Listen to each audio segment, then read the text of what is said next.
Chapter 152. A gust of wind fell upon the cliff's rocks, naturally dissipating. This was the feeling that the regiment's shattering fist gave off when it landed upon Chen Chongsheng's shoulder. Of course, it couldn't really be a gust of wind. Therefore, his uniform was in tatters, and his body, which had already transformed into a blur, was forced to pause for an instant. Only an instant. His left foot stepped upon the ground. His brand-new boot unsurprisingly shattered into shreds. Cracks once again appeared on the hard ground. Almost at the same time, numerous regiment-shattering fists landed upon his body. His uniform was heavily damaged, fluttering in the air. Several clear fist marks appeared on his body, but they didn't penetrate deep. From the scene at this moment, it didn't seem like the regiment-shattering fists had landed upon his body. Instead, it seemed like he had used his body to collide with those strong fist intents. A howl resounded once again. Chen Chongsheng once again transformed into a blur, accompanied by deafening sounds of impact. He forcefully broke through the storm formed by dozens of regiment-shattering fists, disappearing without a trace. Only a single shredded boot remained upon the cracked ground, akin to a flower growing from a rock. The remnants of his uniform slowly floated down, akin to cotton floated down from the air. The hall of Zhaowen could no longer maintain its silence. The sound of chairs being moved could be heard. Amoyu stood up, looking at the scene on the mirror. Her beautiful eyes were filled with shock. The principal of Star Caesar Academy was shocked speechless. The bishop of Temple Seminary beside him couldn't control his emotions and exclaimed out loud. Su Shiji's expression remained as indifferent as stone. It was impossible to tell what he was thinking. The two bishops that had just arrived at the Hall of Zhaowen were slightly moved. Xue Xingquan's body once again leaned forwards, staring at the mirror, his expression becoming abnormally serious. No matter how perfect a purification was, it couldn't allow a cultivator's body to reach such a level of toughness, not even the demon race. Why was Chen Chongsheng's defense so terrifying? Even if he had a miraculous encounter, even if he refined all of the rare herbs within the 100 herb garden into pills and consumed them, he still wouldn't be able to achieve this. The people within the Hall of Zhaowen were all experienced and knowledgeable. The two bishops were the same as Mei Li Sha, members of the Orthodoxy's 6 prefects, but they had never seen such a thing. Chen Chongsheng's body was really unimaginably strong. It was completely incomprehensible. That was why they were shocked. That's right, Chen Chongsheng's defense was obviously not perfect. It couldn't possibly withstand the attacks of magic tools or sharp weapons. But this kind of basic ability was really a bit unimaginable. Xue Xingquan was thinking a little more, so his expression was even more solemn, because he remembered a name that he hadn't heard for a long time. Zhou Dufu. For the past 1,000 years, he was publicly acknowledged as the strongest expert on the continent. Whether it was that demon lord who had sworn to rule over the continent or Emperor Taizong, who was as dazzling as the sun, none of them could compare to this person in terms of individual strength. Even if one were to start from the moment the heavenly tomes descended into the world, Zhou Dufu could at least be ranked in the top 3. Many years ago, when Zhou Dufu was still a youth, he was far from being invincible in the world. However, at that time he was extremely famous on the continent because he had a defense that was even stronger than a perfect purification. Everyone knew that it was because when he was an infant he had once bathed in dragon blood due to some great opportunity. However, the continent had been peaceful for many years, and the dragon race had already disappeared. For hundreds of years, not even a dragon could be seen. So where could Chen Chongsheng find the blood of a dragon? Xue Xingquan didn't continue thinking about it, because that speculation was even more inconceivable than the physical strength that Chen Chongsheng had displayed. It was also because of the scene on the mirror that once again attracted all of his attention. Seeing Chen Chongsheng pouncing towards Huguang like a blur, he understood why Chen Chongsheng hadn't moved from the very beginning. No matter how strong his defense was, it was impossible for him to withstand the endless bombardment of the regiment's shattering fist. Even if he could withstand it, he would definitely be injured, possibly even gravely. If that happened, even if he defeated Huoguang, he wouldn't be able to continue winning in the upcoming battles that were bound to be even more difficult. Therefore, Chen Changsheng waited for his opponent to complete the regiment-shattering fist's momentum, waited for the storm that covered the entire floor of the tower to shrink to a radius of around a few feet around himself. The regiment-shattering fist that had its momentum would definitely be stronger, but he only needed to break through one layer to break through everything. He needed to use the amount of regiment-shattering fist he could withstand in a single unit of time. To gain more time, thus in the entire battle, he would receive fewer punches. Xue Xingchuan's expression changed once again, thinking to himself, what a confident battle tactic. Chen Changsheng was the focal point of the grand examination, including the two lords of the Holy Church. Many important personages had their eyes on him. Many, for example, Mo, thought that they had grasped all of his methods or perhaps his trump cards, but in reality no one knew what he actually possessed, not even His Eminence, not even Luo. The regiment-shattering fist of the scholar from Scholartree Manor, Huoguang, was indeed terrifying. The timing of its usage was also extremely perfect. If it was in everyone's impression, even if it was him who had the highest expectations for his strength, against such a strong and well-prepared opponent, he would still undoubtedly lose. But who could have guessed his current strength? The miraculous encounters he had experienced were even more exaggerated than their wildest imaginations. Even he himself, at this moment, didn't know what he had experienced. He didn't know that he had bathed in dragon's blood. He could only make a few guesses from the changes that had occurred to his body. But he knew that he was very strong. The current him had at least 4 methods to break through the regiment-shattering fist that was like a torrential storm. He chose what seemed to be the most direct and also the stupidest method, because no one would have thought of this method. Just like the battle between Tang 36 and Liang Banhu, he couldn't have guessed that Gohan Shi would allow Liang Banhu to fight so stupidly. Tang 36 couldn't have guessed that Liang Banhu would actually fight so stupidly. He could have used discerning step to avoid his opponent's regiment-shattering fist. Yes, even if the regiment-shattering fist had already taken form, he could still avoid it because his mastery of discerning step couldn't be considered complete. But it also wasn't the discerning step that Luo had used at the Ivy League gathering. It was more profound and unpredictable than what people imagined. But he didn't use it. He could have pulled out the short sword at his waist, used the first form of Zhongshan's sword of wind and rain, rising pale yellow, and directly faced the fist manifestation that filled the sky. But he didn't, because this was only the second round of the grand examination. He still hadn't met those truly strong opponents. He couldn't reveal his strongest methods and trump cards. That scholar from Scholartree Manor, Huoguang, didn't have the qualifications for him to use those methods. In the blink of an eye, the regiment-shattering fist was broken, the situation reversed. Chen Changsheng was like a blur, instantly arriving before Huoguang.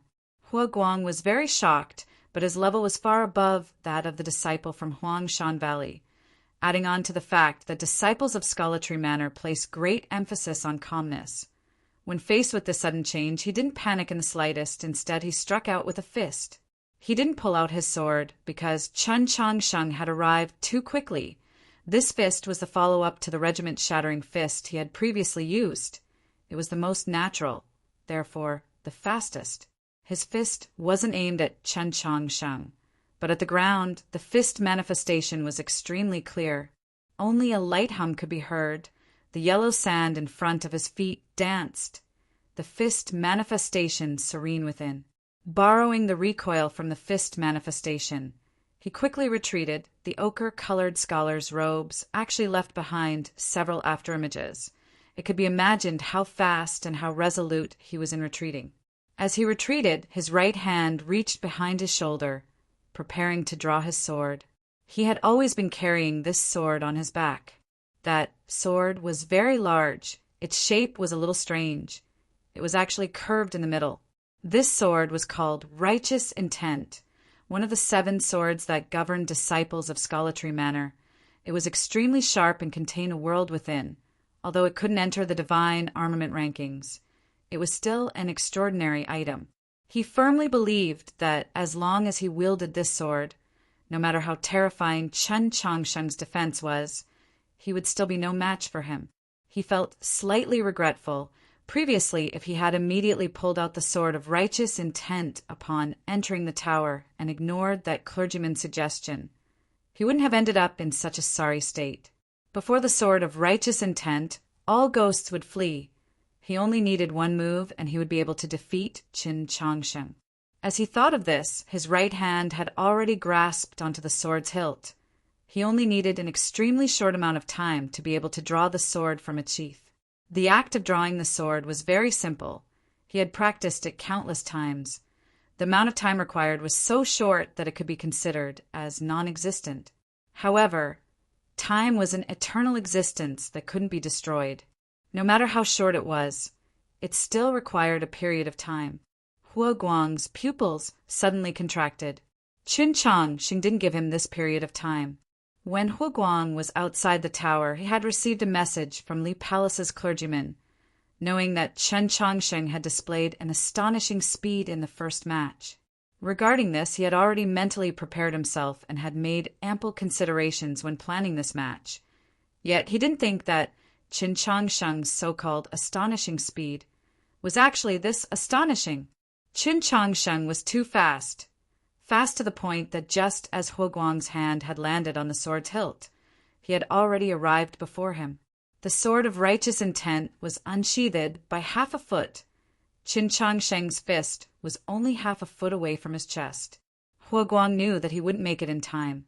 His face suddenly paled, true essence violently erupted, transforming into a sharp howl, bursting forth from his lips. At the same time, his right foot lightly stomped down on the ground. That's right, it wasn't a heavy stomp, but a light stomp. Even at such a tense moment, his footsteps were still light, as if he was stepping upon a cloud.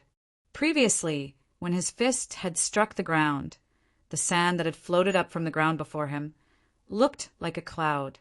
His right foot lightly stepped on the cloud formed by the yellow sand. Very light, very graceful, very mystical. It was as if he had also transformed into a cloud, floating upwards. What a vertical cloud! Sounds of praise rang out within the hall of Zhaowin. It was unknown if it was His Eminence from Temple Seminary or someone else, but they had actually started cheering for the students of Scholarly Manor of the South. One could imagine how much pressure Chen Changsheng's participation in the grand examination and that announcement had brought upon these people. As for the three teacher representatives from the southern sects, they had even more satisfied expressions, stroking their beards without saying a word. Hua Guang's performance was indeed worthy of praise. A young cultivator that had yet to achieve ethereal opening was actually able to display Scholarly Manor's vertical cloud movement technique to such perfection. In such a tense moment, he was still able to display an air of serenity, and serenity, it had to be said, Scholarly Manor's training of their disciples was indeed very impressive. More importantly, this movement technique, vertical cloud, could bring about a great turning point in this battle. Qin Changsheng was very fast, therefore he couldn't stop. His fist was very strong, therefore it couldn't bend. For something that was moving in a straight line, to suddenly change direction, the faster the speed, the greater the amount of strength required, or an extremely high-level true essence manipulation technique. That type of technique was very rare. Within the various sects and academies of the continent, there weren't more than 3. Within the capital, there weren't any academies that possessed this type of technique. White Emperor City also didn't possess this type of technique. Even if Qin Changsheng wanted to learn it, he wouldn't know where to learn it. Therefore, his fist could only strike empty air. Hua Guang, on the other hand, had already soared through the clouds. The two were about to reach a stalemate, with Hua Guang wielding the sword of righteous will. The outcome of this match could perhaps be changed from this point onwards. Yet, in the next moment, the hands of the teacher representatives from the southern sects suddenly stiffened. One of the elders had even pulled out a few strands of his white beard. Within the hall of Zhaowin, cries of shock erupted. Chapter 153. Qin Changsheng's speed was indeed fast, his fist was indeed straight. Logically speaking, his fist would definitely have missed. Unable to hit Huoguang, who was floating through the air using the graceful cloud stride technique. His fist had indeed missed. Upon landing in the air, it let out a buzzing sound, akin to an ancient bell being rung. The air that couldn't bear any force seemed to have been broken by this fist. Yet his fist didn't stop there, it continued to advance. Within the air that had been broken, a passageway seemed to have appeared. That passageway couldn't be seen with the naked eye, but it gave off a feeling that it was real. The personages within the hall of Zhaowin, upon seeing the scene on the mirror, could also feel the existence of that passageway. That passageway had been pierced through by Qin Changsheng's fist, but it wasn't straight, rather it was an arc, the front end slightly curved upwards. This formless line was very smooth, very beautiful. It had a natural beauty to it. How could a perfectly straight fist create a curved passageway in the air? There could only be one explanation. That was, at the last moment, his fist's manifestation had changed its direction. What fist style in this world could achieve this? Huoguang floated towards the sky. Qin Changsheng's fist followed that formless curve, heading towards the sky. A sword that burns the heavens. Xue Xingchuan's exclamation resounded within the hall of Zhaowin. Indeed, there was no fist style that could change the direction of a fist's manifestation at the last moment. The personages within the hall of Zhaowin were all experienced and knowledgeable people. They were certain that there definitely wasn't such a thing. But there were sword styles that could achieve this, changing the direction of the sword manifestation at the last moment of the move. Previously, the personages within the hall of Zhaowin had silently counted in their hearts. There were approximately 3 techniques in this world that could achieve this, one of them being this sword style. Li Shan's sword style's Burning Heaven Sword.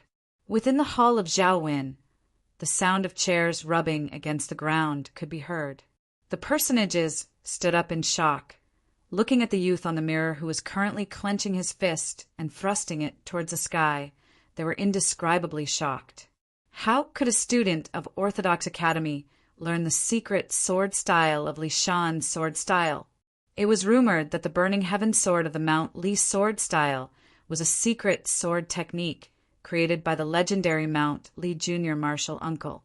It was never shown to anyone until several hundred years ago when he traveled the 4 seas and returned to Mount Li.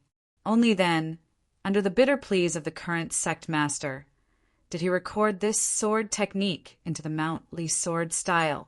This sword move was very famous, but very few people learned it because this sword move was too difficult to learn and it had a high requirement on the degree of condensing one's divine sense.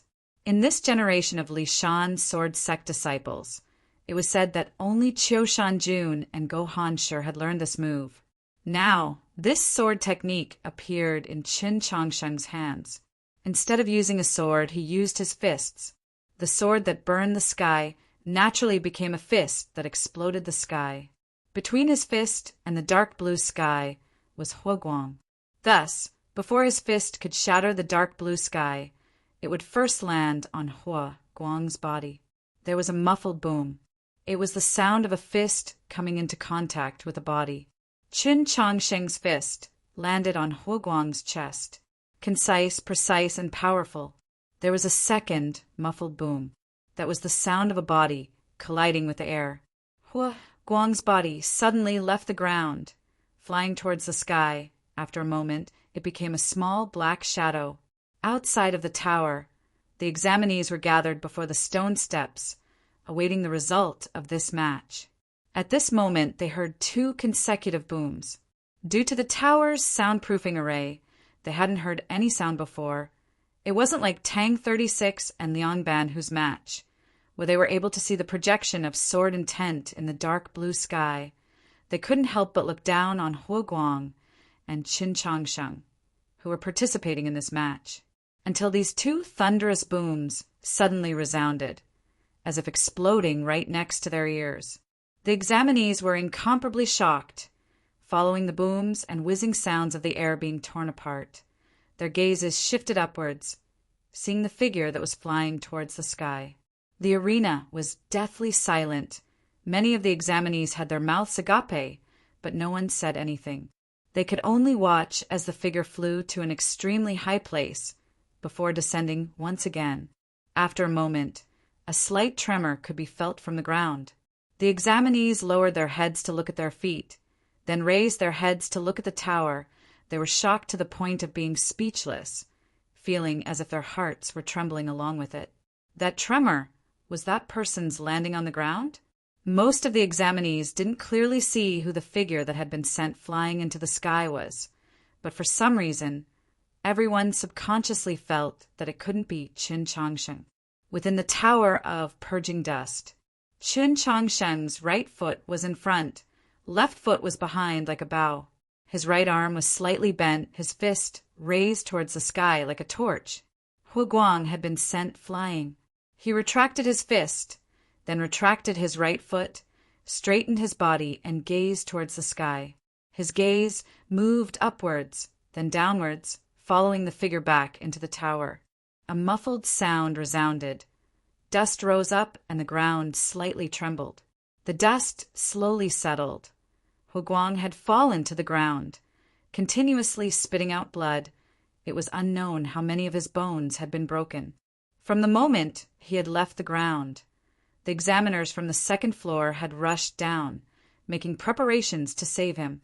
The clergywomen of the 13 divisions of Radiant Green continuously sprinkled clear light, helping to staunch his bleeding, ensuring that his life was in no danger.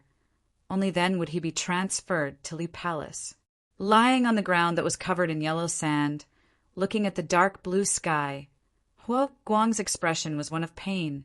His eyes were filled with unwillingness and anger, but at most confusion. He didn't understand, why did he lose this match? It must be known that before entering the capital, he had already known who his opponent was. If Qin Changsheng couldn't even pass the martial trial, then he naturally couldn't participate in the dueling. If he couldn't even pass the first round of the dueling, then he naturally wouldn't have met him. All he knew was, as long as Qin Changsheng entered the second round, then he would be his opponent. He would become a mountain that Qin Changsheng couldn't surmount. Thus, at this moment, history would be corrected. The confluence of the north and south would once again return to the right path. However, he was currently lying on the ground. His injuries were too heavy. He couldn't move. He couldn't even do something as simple as turning his neck.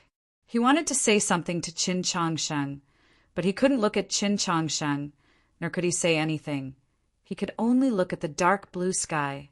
The sky within the education palace was much lower than the sky outside. He had previously thought that he would be able to touch that patch of sky.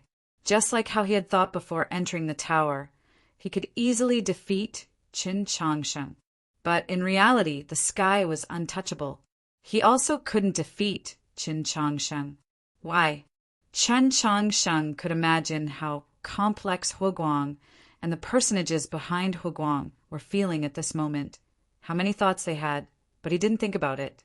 Because other people's thoughts had nothing to do with him, whether or not other people's arsenic was his honey, it had nothing to do with him. He would never waste his time on such pointless matters. He didn't look at Hu Guang, who was lying on the ground. He bowed towards the Li Palace clergyman that was hosting the dueling match, then walked out of the tower. The clergyman was from the education board. Looking at the youth's back, he nodded his head in praise. From entering the tower to leaving, Qin Changsheng hadn't said a single word. Before the dueling began, Hu Guang had said that he wouldn't use words to humiliate him, because that would be senseless and uninteresting. He would simply defeat him. Qin Changsheng had used reality to tell his opponent that speaking was a senseless and uninteresting matter. He had come to battle, not to chat, not to mention that they weren't familiar. They didn't even know each other. Similarly, before the dueling had begun, Hu Guang had arrogantly told him that if he didn't draw his sword, he wouldn't have the chance to do so again.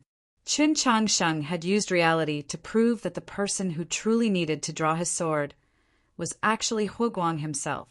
The hall of Zhao would once again return to silence. It took a long time for the crowd to suppress the shock within their hearts. Mo, you looked at the empty sandy ground within the mirror. The corners of her lips slightly twitched, as if she wanted to smile, but in the end, she still maintained her cold demeanor. Xue Xingchuan looked towards His Eminence, Archbishop Mei Li Sha. He had a lot of questions regarding the level that Chen Changsheng had displayed. It was only at this moment that the crowd noticed His Eminence had unknowingly closed his eyes, as if he had once again fallen asleep. Only the wrinkles on his face had smoothened out by a great deal. The old age spots that had originally been rather eye-catching had also lightened by a great deal. On his face, there was a faint hint of a smile. The Heaven's Chosen Tale animation has already released 8 character designs. I've sent them over WeChat. Everyone can go take a look. The 8 characters are Qin Changsheng, Siyu Rong, Tang 36, Luo Luo, Daoist Ji, Yurin, the Demon Lord and Her Divine Majesty. By replying to the character's name, you'll receive the corresponding image. Replying to Heaven's Chosen Tale animation character designs will receive a collection of 8 images. Those who haven't followed me can search for Fishy or Mountie1118 on the official account. The latter is easier to find. That's the WeChat official account. Friendly reminder, replying to the character's name within Nightfall will also receive a surprise. Of course, the official account should have many other things that everyone is interested in. That's right. I personally feel that Her Divine Majesty's drawing is a little too thin. A certain someone's chest is a little too small. I don't know what everyone thinks, cough cough. Chapter 154. The Burning Heaven Sword was a secret sword technique. Even the elders of the Longevity sect didn't know of it. Only disciples of Li Mountain could come into contact with it. Qin Changsheng had never been to Li Mountain his entire life. How could he know of this sword technique? For a normal person, this was difficult to explain. It could even become a riddle that would trouble them for the rest of their lives.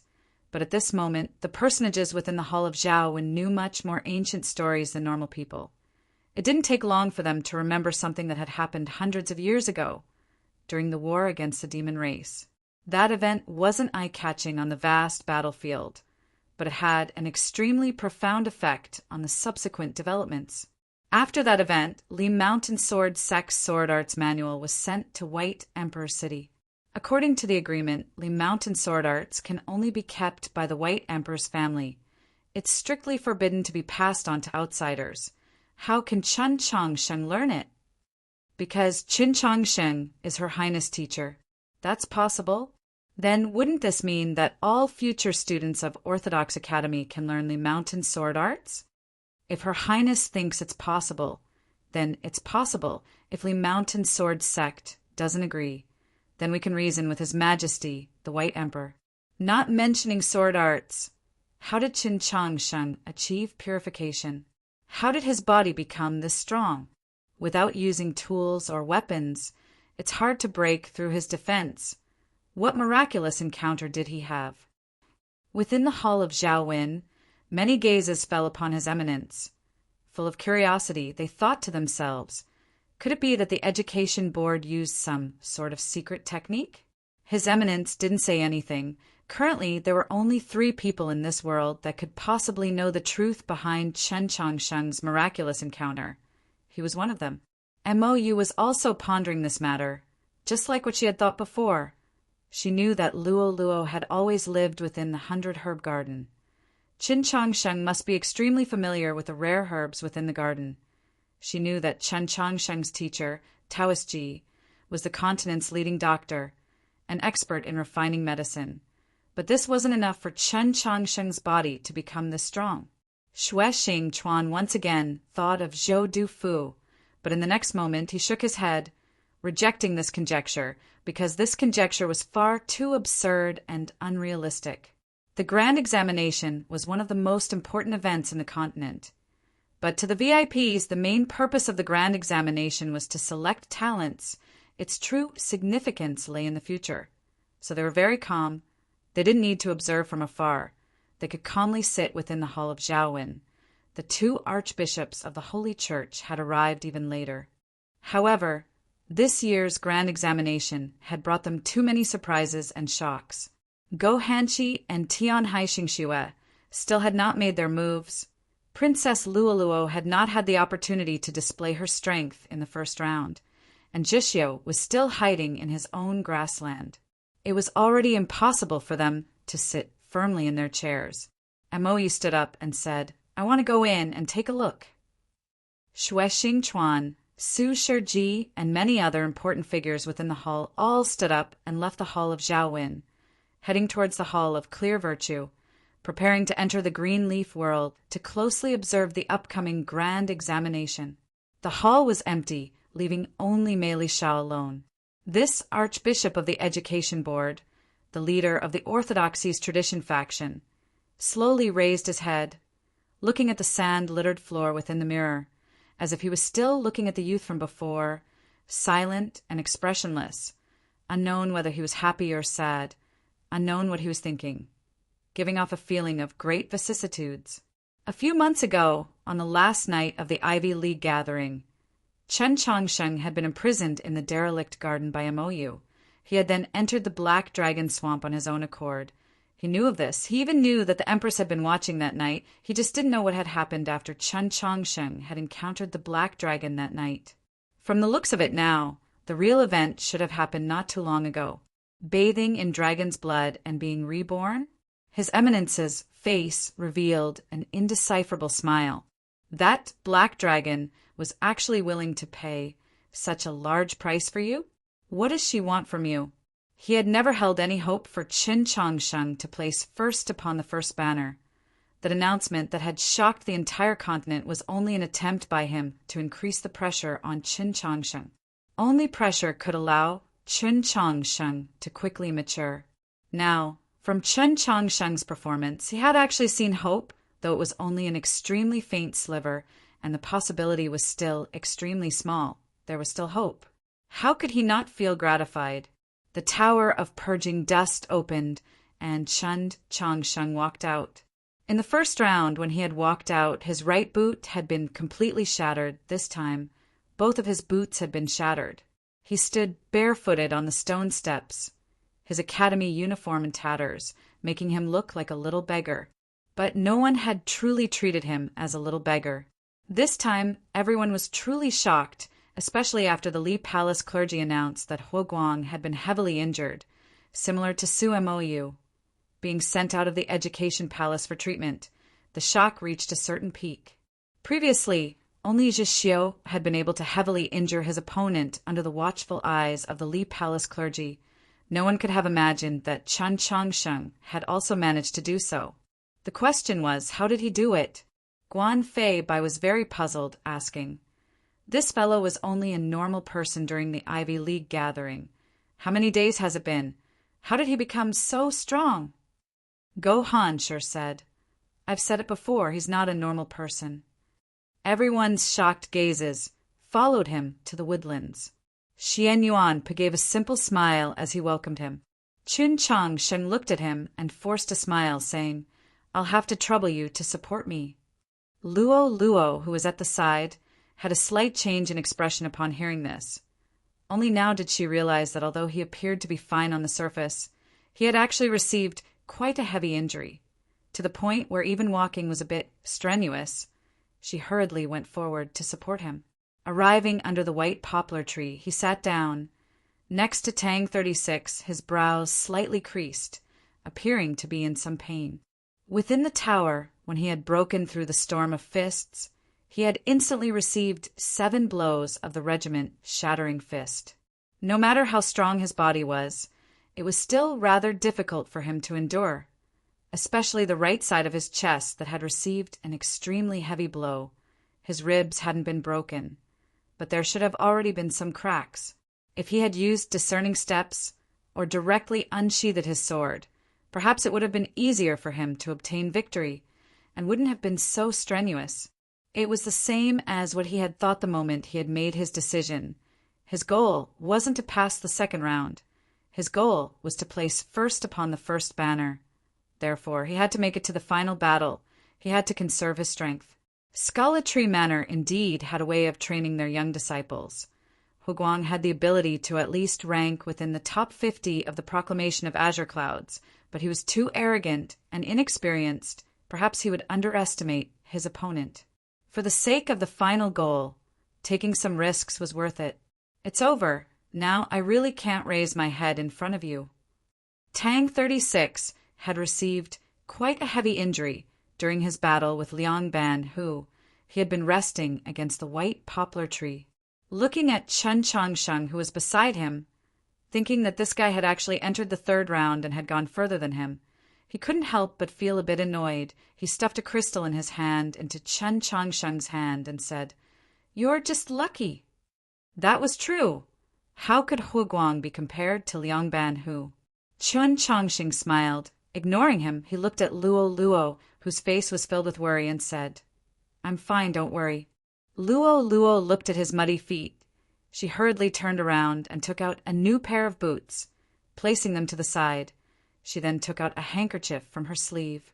From her actions, it seemed like she was preparing to clean Chen Changsheng's feet. How could Chen Changsheng dare to let her do that? This wasn't Orthodox Academy's library. This was His Holiness Greenleaf World. Dozens of examinees and an even greater number of Palace clergy seniors were currently looking in this direction. He didn't want to be burnt to ashes by the fury of the crowd. He hurriedly took the handkerchief. "Your Highness, with the way he's fighting, you might need to prepare more boots." Tang 36 counted seriously and said, "There are still 4 rounds until the end. You should at least prepare 3 new pairs of boots." He said this to mock Qin Changsheng and Luo Luo, the master and disciple, but unexpectedly Luo Luo laughed happily and said, "Thank you for your kind words." Tang 36 was startled. Only then did he realize that he subconsciously thought that Chen Changsheng would be able to reach the end. "No need to prepare boots. In the next few rounds, I'll try not to be barefoot." Without waiting for Tang 36 to explain, Qin Changsheng said, then looked at Luo Luo and said, "Give up this round." Luo Luo had always listened to his words, but this time she didn't listen. "I don't want to." Her answer was very straightforward, very determined, and even carried a hint of a little girl's coquettishness or pride. "You can't beat him." Qin Changsheng looked at Tian Haixing Shui, stayed silent for a moment, and said, "And he also gave me a dangerous feeling today." The 3 people by the woodlands didn't notice the word "also," he said. Today, Tian Haixing Shui was very quiet, especially low-key, so he gave people a very strange feeling. Because his family background had determined that he couldn't be low-key. Among the examinees participating in this year's grand examination, besides Luo Luo, his background was the most profound and terrifying. Moreover, his personality had never been low-key and quiet. A low-key person, after returning from Yang Shui Pass to the capital, the first thing he would do would definitely be to smash the gate of Orthodox Academy. But today he really was low-key. From the beginning of the grand examination until now, he had been silent, like a normal examinee standing in the crowd.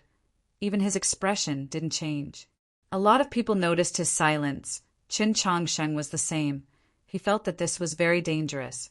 If the wolf tribe youngster, Zhixiu's gaze towards Luo Luo was the most dangerous feeling, then Tian Haixing Shui's feeling was second, because both of them had the ability to defeat Luo Luo, especially Tian Haixing Shui. As the divine empress' most valued grandnephew, he didn't stay in the prosperous capital to live the life of a playboy. Instead, he went far away to Yang Shui Pass to battle against the demon race, because he yearned to become strong. Then he actually broke through the life and death stage on the battlefield outside of Yang Shui Pass, successfully completing his ethereal opening. In this year's grand examination, he and Go Hanshi were the strongest 2. Luo Luo knew that she wasn't Tian Haixing Shui's opponent, but she still insisted on fighting this match. Qin Changsheng stood up, his gaze following her as she walked to the tower. His expression was solemn. He was very worried. Tang 36 dug out a piece of hard bark from the poplar tree. Accurately smashing it against his head, he said, "You really don't understand why Her Highness wants to participate in the grand examination." Chapter 155. Luo Luo could directly enter the Mausoleum of Books to view the monoliths. but she still pleaded with the Pope for an entire night. She still wanted to participate in the grand examination, even if she didn't care about her ranking. Why? This was because she wanted to clear the obstacles for her teacher, Qin Changsheng. In the dueling phase, every time she won an opponent, Qin Changsheng would have one less opponent. From this point of view, the stronger her opponent was, the more in line with her intentions, especially Go Han-shi and Tian Haixing Xue, who were publicly acknowledged to be the strongest. Even if she couldn't win against them, she wanted to make them expend a great deal of energy, at the very least, make them suffer heavy injuries. This way, when Qin Changsheng faced them, he would have a slight chance. So when she drew Tian Haixing Xue in the second round, everyone was shocked. Only she herself was calm and even somewhat happy. Qin Changsheng hadn't thought about why Luo wanted to participate in the grand examination, but now that he was reminded by Tang 36, he thought about it and understood the reason. Therefore, he lowered his head and looked at the brand new boots on his feet. After a long period of silence, he raised his head and said to Tang 36, "I will definitely win." Tang 36 looked at him and said, "You shouldn't say this to me, but to her." Qin Changsheng said, "I don't need to tell her, she already knows." Just as they were speaking, the door to the tower once again closed. Today, the grand examination would be held in the Tower of Purging Dust. It was destined that this tower's door would close many times, and would close many more times in the future. The creaking sound of the door hinge became more and more ear-piercing, but none of the previous times had attracted more attention than this one. This creaking sound was the clearest. This was the strongest battle since the start of this year's examination. One of them was the Princess of White Emperor City. Her bloodline talent was extremely powerful, and she was able to change the proclamation of azure clouds at the last minute. One was the grandnephew most favored by the Divine Empress, Tian Haixing Xue, who had successfully opened his ethereal opening in the bloody battle with the demon experts in front of Snowhold Pass. Such a battle was naturally the focus of attention. The lonely youth who had been standing outside of the crowd, his back to the world, turned around to look at the Tower of Purging Dust. In the depths of Wo Fujishio's eyes that were like ice, a faint flame seemed to be rising. It was very quiet inside the tower. Tian Haixing Xue and Luo stood facing each other, calmly bowing, then straightening their bodies. No one made a move. The sunlight of the green leaf world shone on Tian Haixing Xue's face, making his skin whiter than snow. Luo stood quietly, her picturesque features still as beautiful as a painting in this picturesque world. Tian Haixing Xue quietly listened to the voices coming from the upper floor and suddenly laughed. She had to admit that his smile was somewhat charming. Luo naturally wouldn't be captivated, but she was a little confused. Why was it that Tian Haixing Xue didn't smile when they were outside the building? Why did he smile now? "Many people want me to fight with your highness, because in the dueling phase of the grand examination, the only people who can defeat you are me and Go Han-shi. Compared to Go Han-shi, I seem to be more suitable to fight with you, because even if I were to truly injure you, the White Emperor and his wife would not be too angry at me for the sake of the Empress." Tian Haixing Xue looked at her and smiled, saying, "That's right, many people want to borrow my hand to eliminate your highness, the strongest fighter in Orthodox Academy. As for your intentions, I'm very clear. You just want to protect and escort Qin Changsheng. But I'm a little confused. Even if you can defeat everyone, how can you guarantee that he will continue to win?" Luo said, "As a disciple, I must do everything that I can, no matter how far my teacher can go." Somewhat interesting. No, it's very interesting. The smile on Tian Haixing Xue's face gradually faded. He was calm, even a little apathetic, and said, "Unfortunately, this dueling phase is the idea of the two archbishops of the Orthodoxy. It's the idea of my family, it's the idea of certain people in the palace, and the idea of many others, but they have never considered my idea."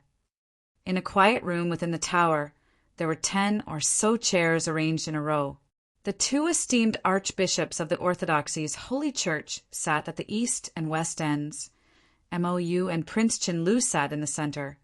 Xue Xingchuan, Su Shiji, the bishop of Temple Seminary, the principal of Star Caesar Academy, 3 representatives from the southern sects, and a few other important personages, all sat in their respective chairs. In this year's grand examination, those young cultivators had brought too many surprises and shocks. These important personages wanted to observe from a closer distance. To ensure that no problems would arise, therefore, they had come to the tower from the hall of Zhaowin. The first match that they were about to witness would also be the strongest match. This was also one of their objectives. The duel between Her Highness and Tian Haixing Xue could proceed, and a winner could be determined.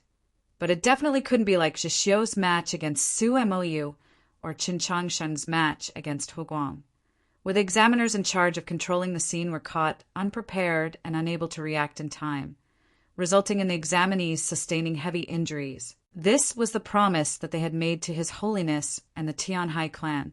Yet, they didn't think that this match that had attracted countless gazes would, from the very start, enter an unexpected rhythm.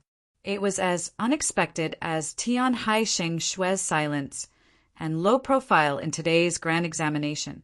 There was no whipping of wind and rain, nor was there snow enveloping the northern pass. Only Tian Haixing Xue's calm voice incessantly resounded within the tower. That's right, no one had considered Tian Haixing Xue's intentions. This was the collective will of the Tianhai clan. Hearing Tian Haixing Xue's words, the expressions of the 2 archbishops of the Holy Church, as well as some other important personages, changed slightly. What do I mean? It means to pursue. Of course, I have my own pursuits in life, or rather goals. Tian Haixing Xue glanced towards the second floor, then retracted his gaze, looking back at Luo, continuing to calmly and attentively say, "All these years, the capital has always said that I'm jealous of Prince Chinlu, because he was able to stay in the imperial palace since he was young, being able to study with Mou from the kingdom of Ping. But actually, they're all wrong. The one I'm truly jealous of is Mou. The world only sees the Empress' trust in her, the power and glory bestowed upon her, but they've been blinded by that radiance, unable to see that she's already at the star fusion realm at such a young age. The star fusion realm. All these years, everyone has been talking about Suyurong. Qiu Shanjun, a few years ago, everyone was talking about Wang Pa, talking about Xiaozhang, but very few people have thought about how strong she really is. In the gloomy room on the second floor, many gazes fell upon Mou. Her expression was indifferent, as if the person Tian Haixing Xue was talking about wasn't her at all. That's right, I'm the one with the most potential in the field of martial arts in the Tianhai clan. Everyone thinks that the reason I've returned from Yang Xue Pass to the capital to participate in the grand examination is to obtain first upon the first banner. But Qiu Shanjun didn't come. Even if I obtained first upon the first banner, what meaning would there be? Could it prove that I'm stronger than Mou? Tian Haixing Xue suddenly stopped speaking, remaining silent for a long time before continuing. Fine, even if I defeated Qiu Shanjun, it still wouldn't prove that I'm stronger than her, and if it was the me of the past, I would probably be willing to work hard for first upon the first banner in the grand examination, because, after all, that is glory. Luo looked at him in confusion, asking, "Don't you think so now?" What's the purpose of cultivation? It's strength. What's the purpose of strength? It's to live, to obtain even more power, and to obtain even more. Tian Haixing Xue looked at her and calmly said, "The me of the past would think that first upon the first banner in the grand examination was very important. It would at least help me gain some confidence when facing Mou. But now, to me, the most important thing in the grand examination is that I will meet your highness, and you need me to fail." After saying this, he once again looked towards the second floor and said with a hint of arrogance, "What I'm about to say next, I suggest you all not hear it, or else it will also be troublesome for you all. See you tomorrow." Chapter 156. Tian Haixing Shui and Luo Luo stood amidst the yellow sand beneath the tower of Purging Dust. The combined power of their family backgrounds was enough to intimidate everyone on the second floor. Of course, the people on the second floor were also important figures, but his warning was very clear. Moreover, those important figures were from different camps and belonged to different powers. They were all in the same room and looked at each other, so even if they wanted to listen, they could only choose not to. The room was very quiet, very quiet. The light from the sky outside the window was not very bright. Mou, who was sitting on the chair in the middle of the room, was silent for a moment. She closed her eyes with an indifferent expression, as if preparing to take a short rest. In fact, she was using this action to express her attitude. She was not prepared to listen to Tian Haixing Shui's next words. Shui Xing Chuan frowned slightly, and the two archbishops of the Holy Church also slowly closed their eyes. Following a few soft sounds, the wooden fence outside the window flipped, and the sky suddenly became dim. The soundproofing array was activated, and the noises downstairs could no longer be heard. As for the other Li Palace clergymen, they presumably did not have the guts to eavesdrop, and thought of ways to turn themselves deaf. After a while, Tian Haixing Shui didn't bother to confirm whether or not anyone was eavesdropping, nor did he care about these matters. He looked towards Luo Luo and continued. Using first upon the first banner in the grand examination to prove my strength is meaningless towards my survival and gaining greater power, so I can give up. Luo Luo said, First place on the first banner is a rare glory. It can increase your position in the Empress heart. And then Tian Haixing Shui expressionlessly said, Of the young people of the Tian Hai clan's third generation, I was originally the most outstanding person. What benefit does becoming even more outstanding bring to me? My father and his brothers are the ones who will decide the fate of this family. Luo Luo looked at him and asked, So you're prepared to use first place on the first banner to exchange for something you need? Tian Haixing Shui replied, Correct. This is why I said earlier, to me the most important aspect of the grand examination is that I will encounter your highness, and your highness needs me to fail. Luo Luo thought about it and asked, What do you want? Tian Haixing Shui calmly looked at her and said, I hope to be able to exchange for your highness's friendship. Luo Luo didn't even think and directly said, No. Tian Haixing Shui said in a self-mocking tone, It seems that the surname Tian Hai has indeed incurred the wrath of the heavens and the resentment of the people. Luo Luo said, No, I just think that friendship cannot be exchanged. It can only be cultivated. That makes sense. Tian Haixing Shui's expression turned serious.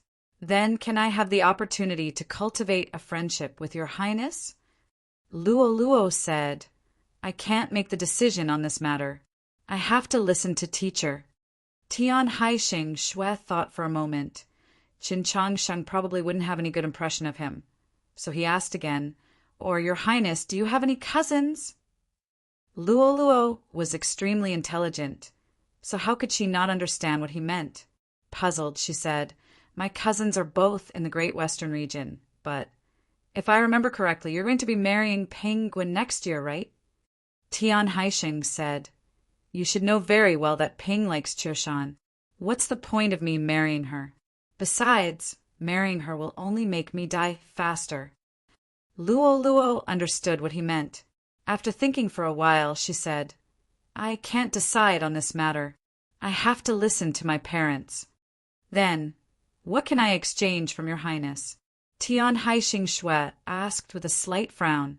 Luo Luo was also somewhat vexed, saying, I really don't know. Tian Haixing Shui looked towards the tightly shut window on the second floor, and suddenly said, A promise! Luo Luo's expression became slightly stern, saying, When that time comes, I might not have the ability to fulfill my promise.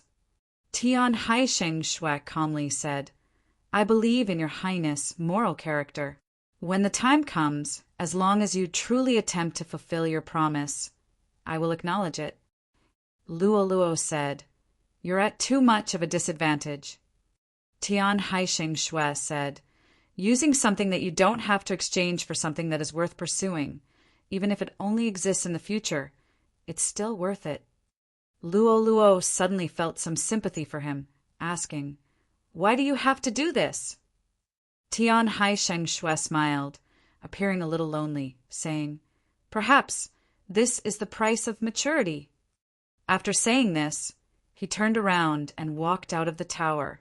Luoluo looked at his back and felt a little emotional. Not everyone born into the royal family was as fortunate as she was. Of course, she also had her own misfortunes, or perhaps difficulties, but they had yet to arrive.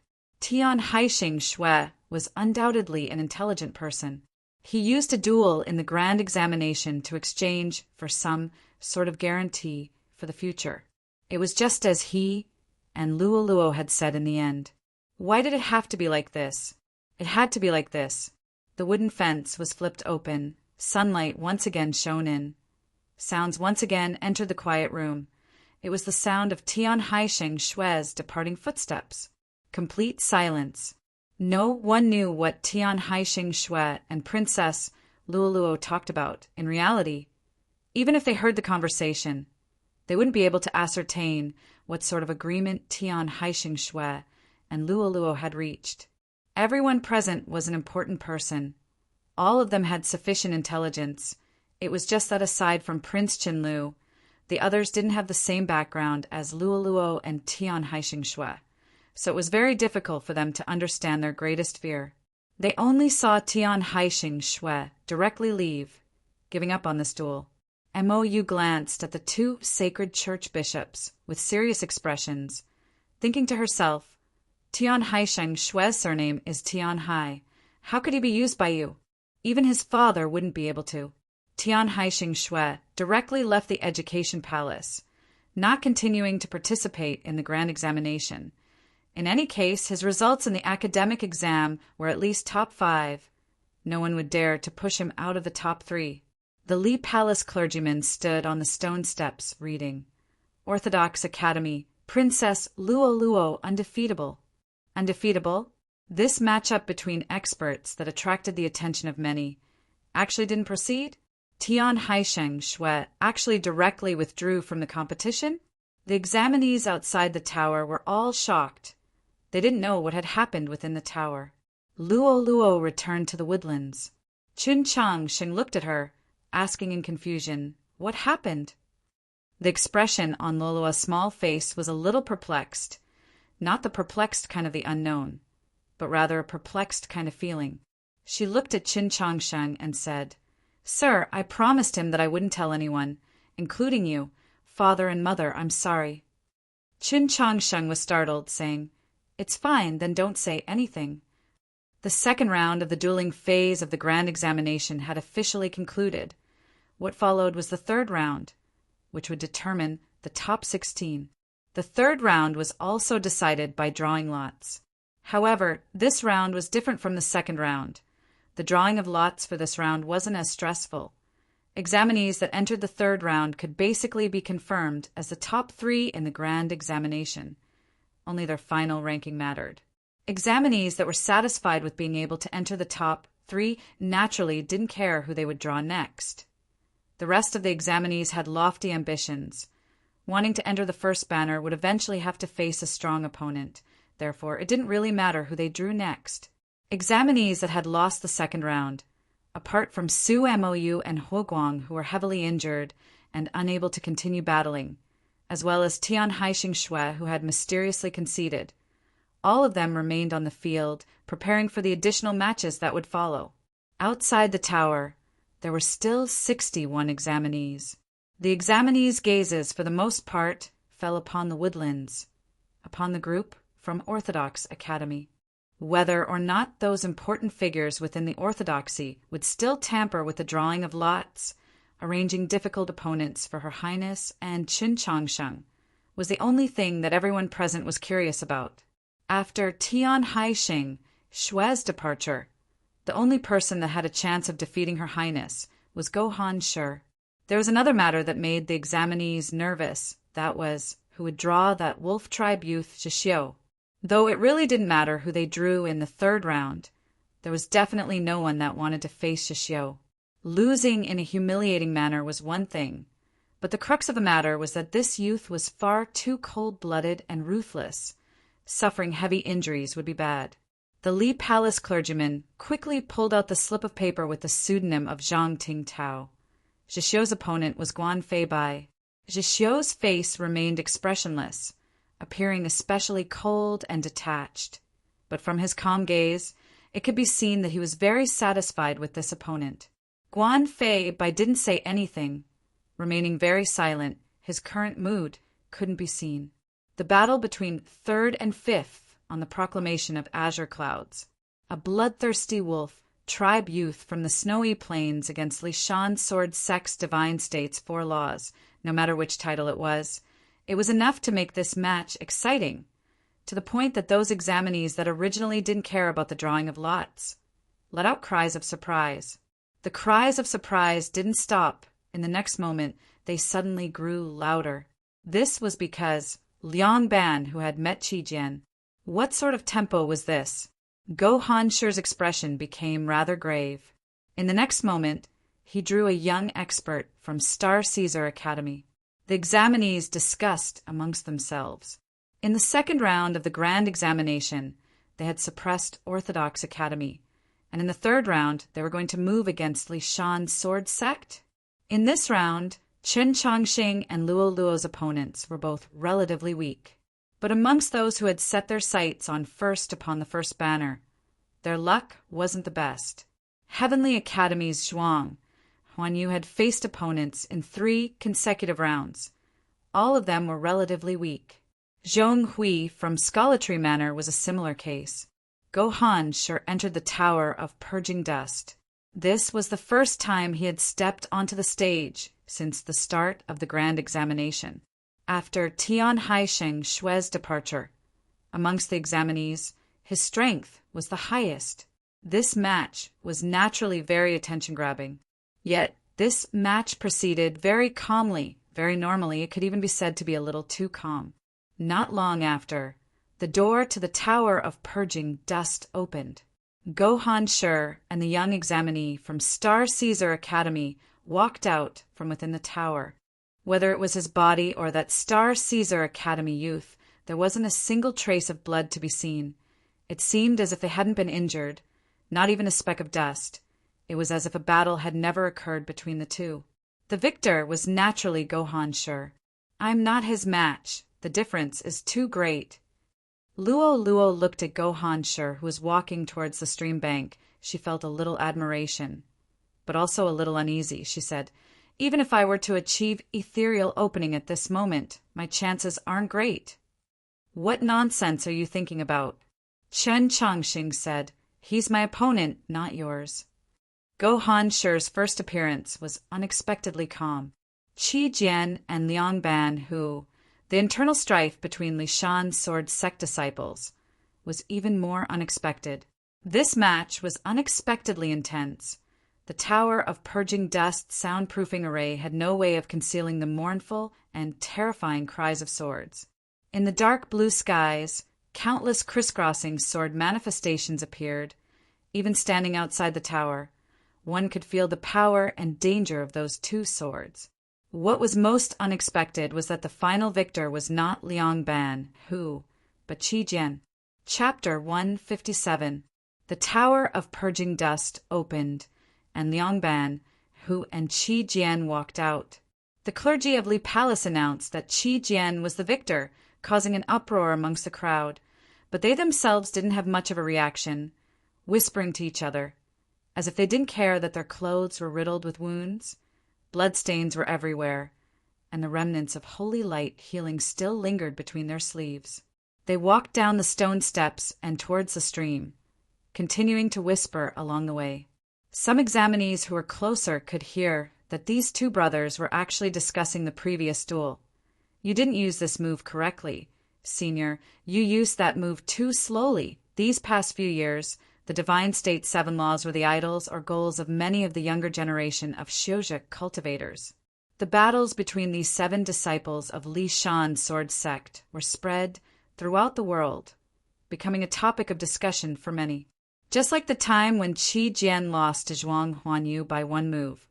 Because it was a rare defeat for the divine state 7 laws, it was discussed over and over again. But very few people had seen the battle between these 2 brothers. It wasn't until today that people finally understood why the younger generation of Li Shan sword sect was so strong and why the divine state's 7 laws were so dazzling. In a battle between fellow disciples, they didn't hold back, but they didn't hold grudges, because in their eyes, this was a common occurrence. To do such a common occurrence every day was extraordinary. How could Li Shan not be strong? Tang 36 looked at the 4 disciples of Li Shan's sword sect by the stream and said with some disappointment, "So losing to Liang Ban, who is a matter of course, Qi Jian is also far stronger than me." Losing and being stronger here wasn't referring to strength, but something else. Qun Changxing said, "We can learn from them." Tang 36 glanced at him and said, "How? Didn't you notice that Liang Ban, who was happy even though he lost, he was truly happy?" At the grand examination, they can use their swords to their heart's content without worrying about being crippled or dying. This makes them very happy. And so, I'm not that kind of monster. I can't learn. I admit defeat. From entering Li Palace early in the morning to entering the Education Palace within the Green Leaf world. From the Hall of Zhao Wen to the Tower of Purging Dust. The number of Li Palace clergymen that appeared before the examinees weren't many, but in reality, the entire Li Palace, or more accurately, the entire orthodoxy, was in service for the grand examination. There were many clergymen that the examinees couldn't see doing various kinds of work. It was very difficult to die in the grand examination. As he once again entered the tower, Qin Changsheng intentionally looked upstairs. He didn't see anyone, then he saw his opponent. In the 3rd round, his opponent was a little girl. She was precisely the junior sister of Holy Maiden Peak, who had ridiculed and humiliated him on the divine path, Yi Shaolian. Holy Maiden Peak was the same as the Longevity sect. They were both one of the 2 major sects within the orthodoxy of the South, having many sects under their jurisdiction. Yi Shaolian came from Gentle Stream Temple. In the information provided to Orthodox Academy by the Education Board, it was clearly stated that this little girl's cultivation talent wasn't bad. Once she was of age, she could directly enter South Stream Temple. Of course, she could only enter the outer sect to cultivate. No matter how good her cultivation talent was, Yi Shaolian was still too young. As one of the youngest competitors in the grand examination, her cultivation level was very unstable. Logically speaking, it would be very difficult for her to enter the 3rd round. But her luck in drawing lots was extremely good. Her 1st round victory was extremely smooth. In the 2nd round, her opponent was a commoner student that could only participate in the grand examination by passing the preliminary examination. Her cultivation level was similar to her opponent's, but her true essence wasn't as deep as her opponent's. In the end, she had to rely on the magic tool that she carried with her to luckily win the match. After exiting the tower, she threw herself into her senior's embrace and cried, unable to contain her joy. In the 3rd round, she heard Chen Changsheng's name. She knew that her good luck had finally come to an end. Yi Shaolian looked at Chen Changsheng. Her young and tender face was filled with nervousness and unease, her face slightly pale. That day on the Divine Avenue, she had called Chen Changsheng a toad that wanted to eat the flesh of the phoenix. She had always believed that Chen Changsheng was a useless piece of trash. But who could have guessed that Chen Changsheng would actually win 2 rounds in a row, and in the previous round he had even defeated Scholarly Manor's Huoguang. This was different from her extremely good luck in drawing lots. He had obviously relied on his own strength. Yi Shaolian knew that she wasn't Chen Changsheng's match. Thinking of how she had previously offended this person, she became even more nervous. At this moment, the examiner's voice came from the 2nd floor. "If you're ready, then begin." Chen Changsheng looked towards Yi Shaolian, nodding his head in acknowledgement. Being glanced at by him, Yi Xiaolian couldn't help but feel afraid. The rims of her eyes slightly reddened and her dress slightly trembled. Qin Changsheng was slightly startled, thinking to himself, what's going on? Yi Xiaolian was truly afraid. Her body couldn't stop trembling. The string of bells on her wrist also began to tremble, giving off a clear, ringing sound. The clear ringing of the bells caused her to become slightly more clear-headed. She gathered her courage and threw the bells on her wrist towards Qin Changsheng. She was separated from Qin Changsheng by a distance of over 10 meters, but the string of bells had actually arrived before Qin Changsheng in an instant. This string of bells was Gentle Stream Temple's magic tool. The bells of Sanskrit, it couldn't be compared to a legendary level magic tool like the 1,000-mile button, but it still possessed an extremely powerful might, not much weaker than the umbrella that Luo Luo had faced in the first round. Otherwise, she wouldn't have been able to rely on this magic tool to directly defeat her opponent in the second round. It was unknown what kind of metal this string of bells was made from. The strings faintly contained a swift and forceful sword intent. The clear ringing concealed a certain aura that could interfere with a cultivator's true essence circulation. But Yi Xiaolian's luck seemed to have truly been used up in the first few rounds. Her current opponent, Qin Changsheng, was most lacking in true essence. He also didn't need true essence to battle. His right hand formed a fist and punched forward. Then his fingers spread out in the air like a blossoming flower, accurately grabbing onto this string of bells of Sanskrit. The bells of Sanskrit incessantly trembled in his hand, looking as if it was struggling, transmitting a massive force to its surroundings. At the same time, the aura that interfered with the circulation of true essence became increasingly forceful. The circulation of true essence within Qin Changsheng's body was indeed greatly affected. But the problem was, even if the bells of Sanskrit didn't do anything, his true essence circulation was originally difficult to smooth. His meridians were originally broken. He didn't use true essence, only his physical strength. He was able to tightly grasp the string of bells of Sanskrit in his hand. Dang! Dang! Dang! The bells of Sanskrit violently trembled, struggling, wanting to escape from his grasp, but ultimately failing. After a few breaths of time, the bells of Sanskrit finally calmed down, stopping within his palm. Seeing this scene, Yi Xiaolian had completely forgotten that she was in the middle of a battle. Using her hand to cover her mouth, she was extremely shocked. The bells of Sanskrit were given to her by a teacher from Gentle Stream Temple. She was very clear on how much power the string of bells of Sanskrit carried when it danced. It was very hard to control. She had thought that Qin Changsheng would have many methods to easily cause the bells of Sanskrit to lose their effect, but she never could have imagined that Qin Changsheng would actually use his palm to directly grasp the bells of Sanskrit.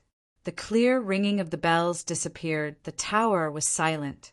Yi Xiaolian was shocked speechless. She didn't make any further movements. Qin Changsheng also didn't continue. He gripped the string of bells and looked towards the second floor.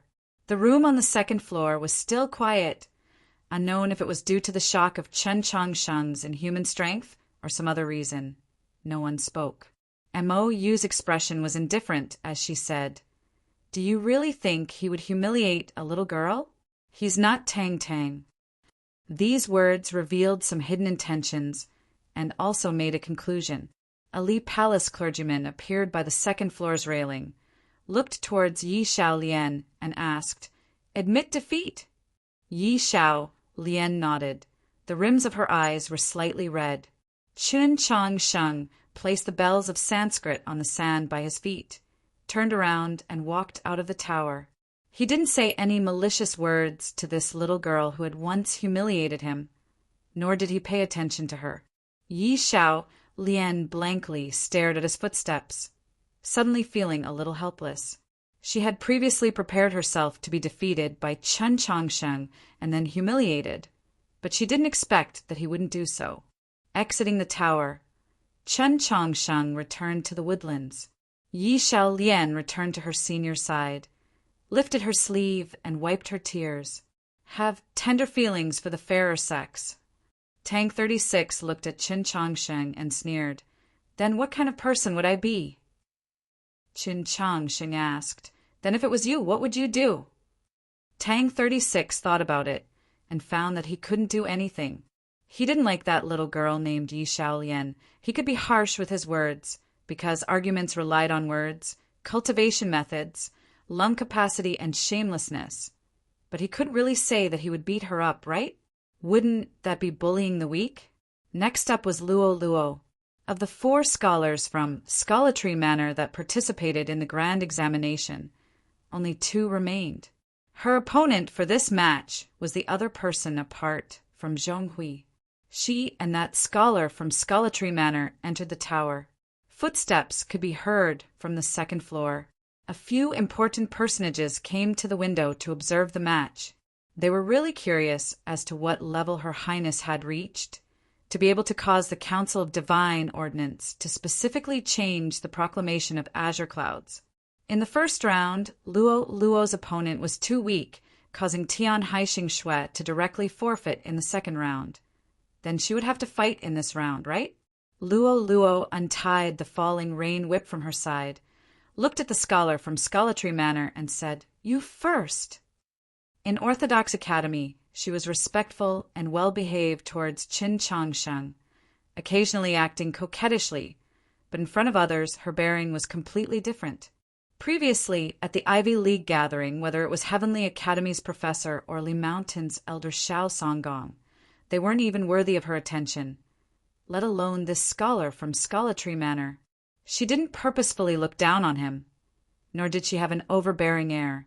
She was only graceful and calm. Her tone was indifferent, yet she had an air of nobility and might. The scholar's expression slightly changed. He slowly unsheathed his long sword from its sheath.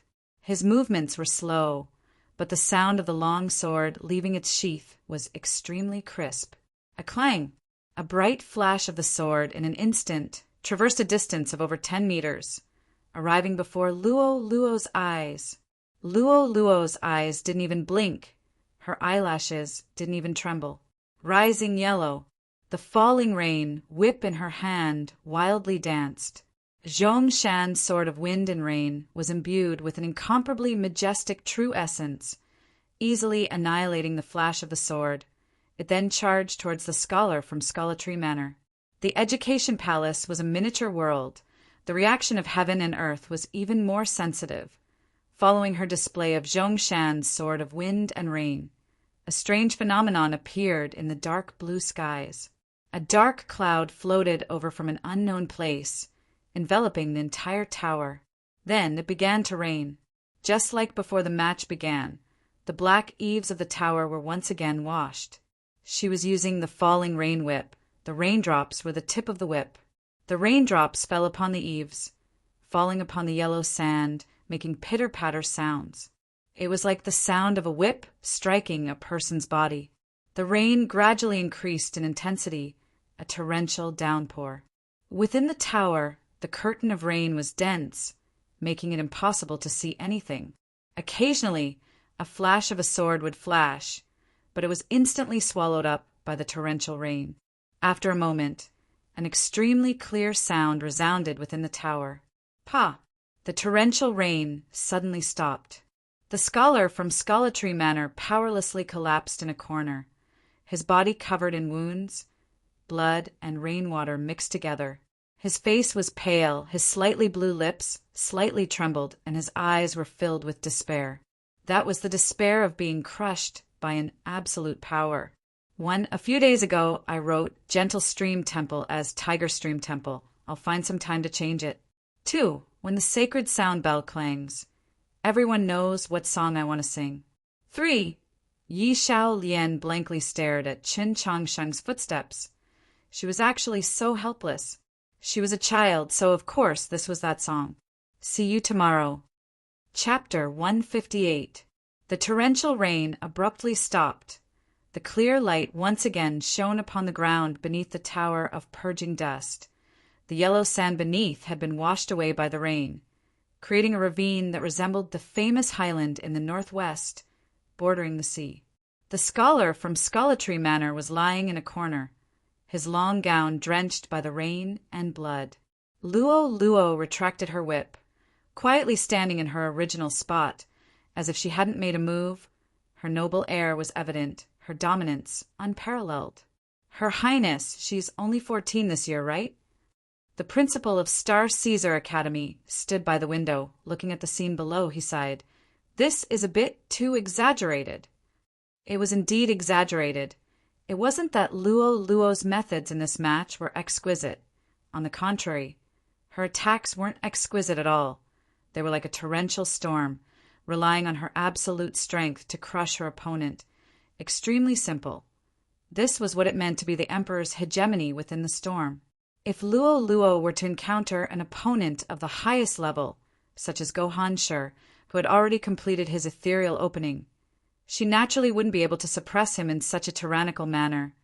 But against cultivators of the same level, whether it was in terms of true essence quantity or purity, or in terms of berserk output, her absolute superiority made her nearly invincible. The White Emperor's clan's bloodline talent was indeed tyrannical to the extreme. The personages watching the match from above were all shocked speechless, thinking to themselves that the Council of Divine Ordinance's evaluation was indeed correct within the younger generation. Aside from Suyu Rong and Qiu Shanjun, no one else had the qualifications to compare their bloodline talent to Her Highness. At this point, the dueling phase of the grand examination was finally beginning to reach its climax. The show was about to begin. After Luo defeated the scholar from Scholatry Manor, it was immediately followed by the battle between the Wolf Tribe youth, Zhixiu and Guanfei Bai. This battle had attracted everyone's attention. Qin Chongqing was no exception. He was even more concerned than the other examinees. Tian Haixing Shui had already withdrawn from the competition, causing him to feel uneasy. The only person that could threaten or harm Luo was Zhixiu. The door to the tower once again closed. The match had begun. The battle between Zhixiu and Guanfei Bai had entered its most intense phase right from the start. The tower of purging dust soundproofing formation was instantly broken. The examinees outside the tower didn't even have the time to mentally prepare themselves before they heard one sound after another, one louder than the other. Some of the examinees with slightly weaker spiritual senses instantly paled. Their seas of consciousness were almost shaken by those sounds. Those loud and clear sounds were not the sounds of slapping, nor were they the sounds of collisions. There was a certain sharpness to them. It should be the sound of swords cutting through the air. The Southern diplomatic mission had been in the capital for a long time, and the 4 people from the Li Shan sword sect had attracted a lot of attention. Now, many people knew that Qi Jian used the legendary sword of the Li Shan Commandment Hall, while Guanfei Bai used a very ordinary sword that was only worth 5 taels of silver.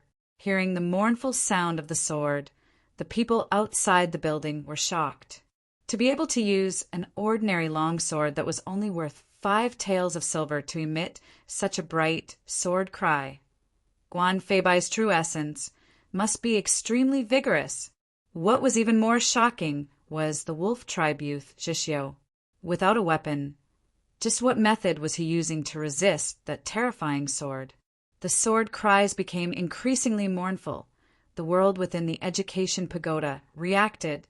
The clouds in the blue sky began to slowly move, constantly changing shape. At one moment, it was like a craggy cliff.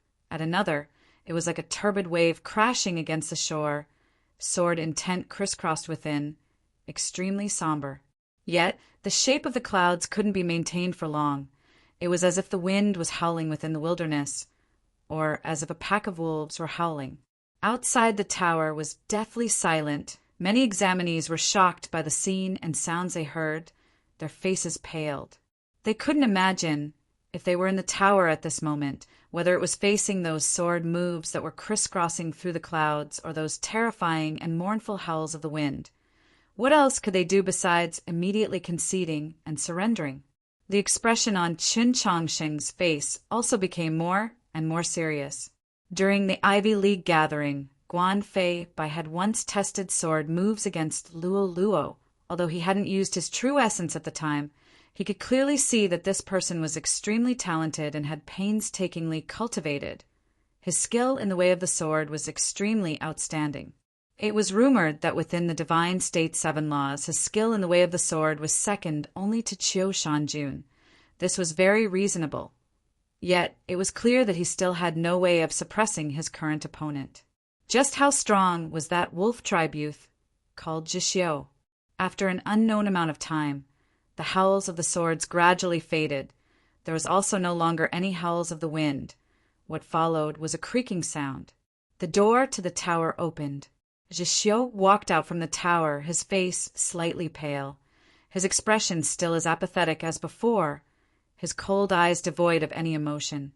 He didn't seem human at all. He walked down the stone steps. His speed was slightly slow. Every time he lifted his knee, there seemed to be some problem. It was only now that people noticed that there was a faint stain of blood on his left knee. After a moment, a stream of blood flowed down his trousers to his ankle. He didn't wear shoes, remaining barefooted. Therefore, this stream of blood could be seen very clearly. Soon after, Guan Fei Bai also walked out of the tower. His posture was still tall and straight.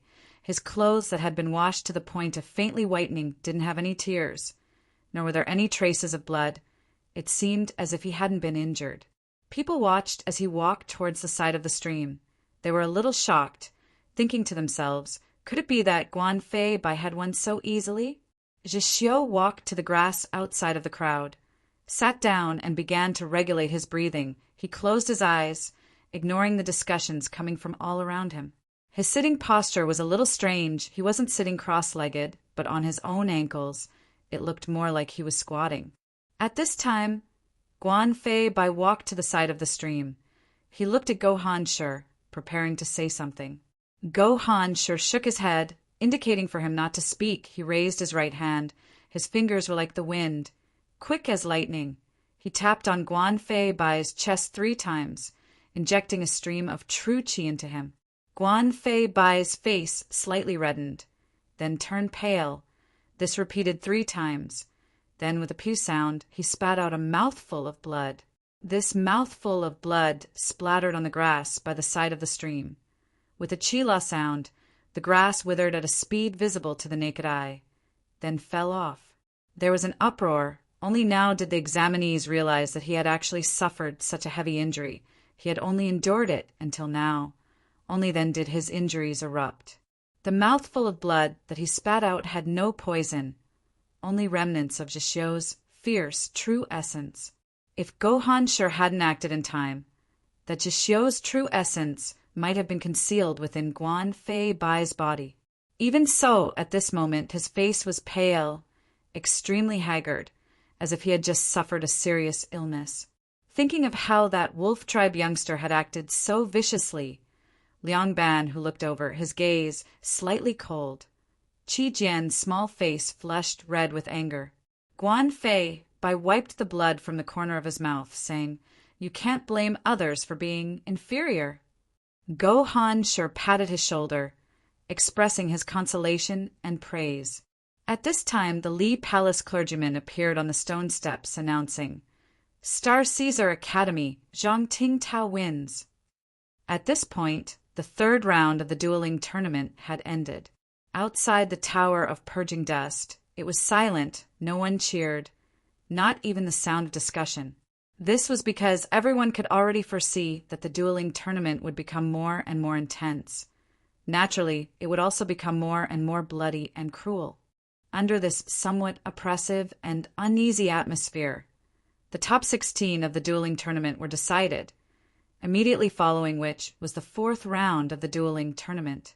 What no one could have imagined was that Zhixiu would immediately enter the stage again. His opponent was another young expert from Li Mountain Sword Sect, Qi Jian, consecutively encountering 2 strong opponents, with no time to rest between the 2 matches.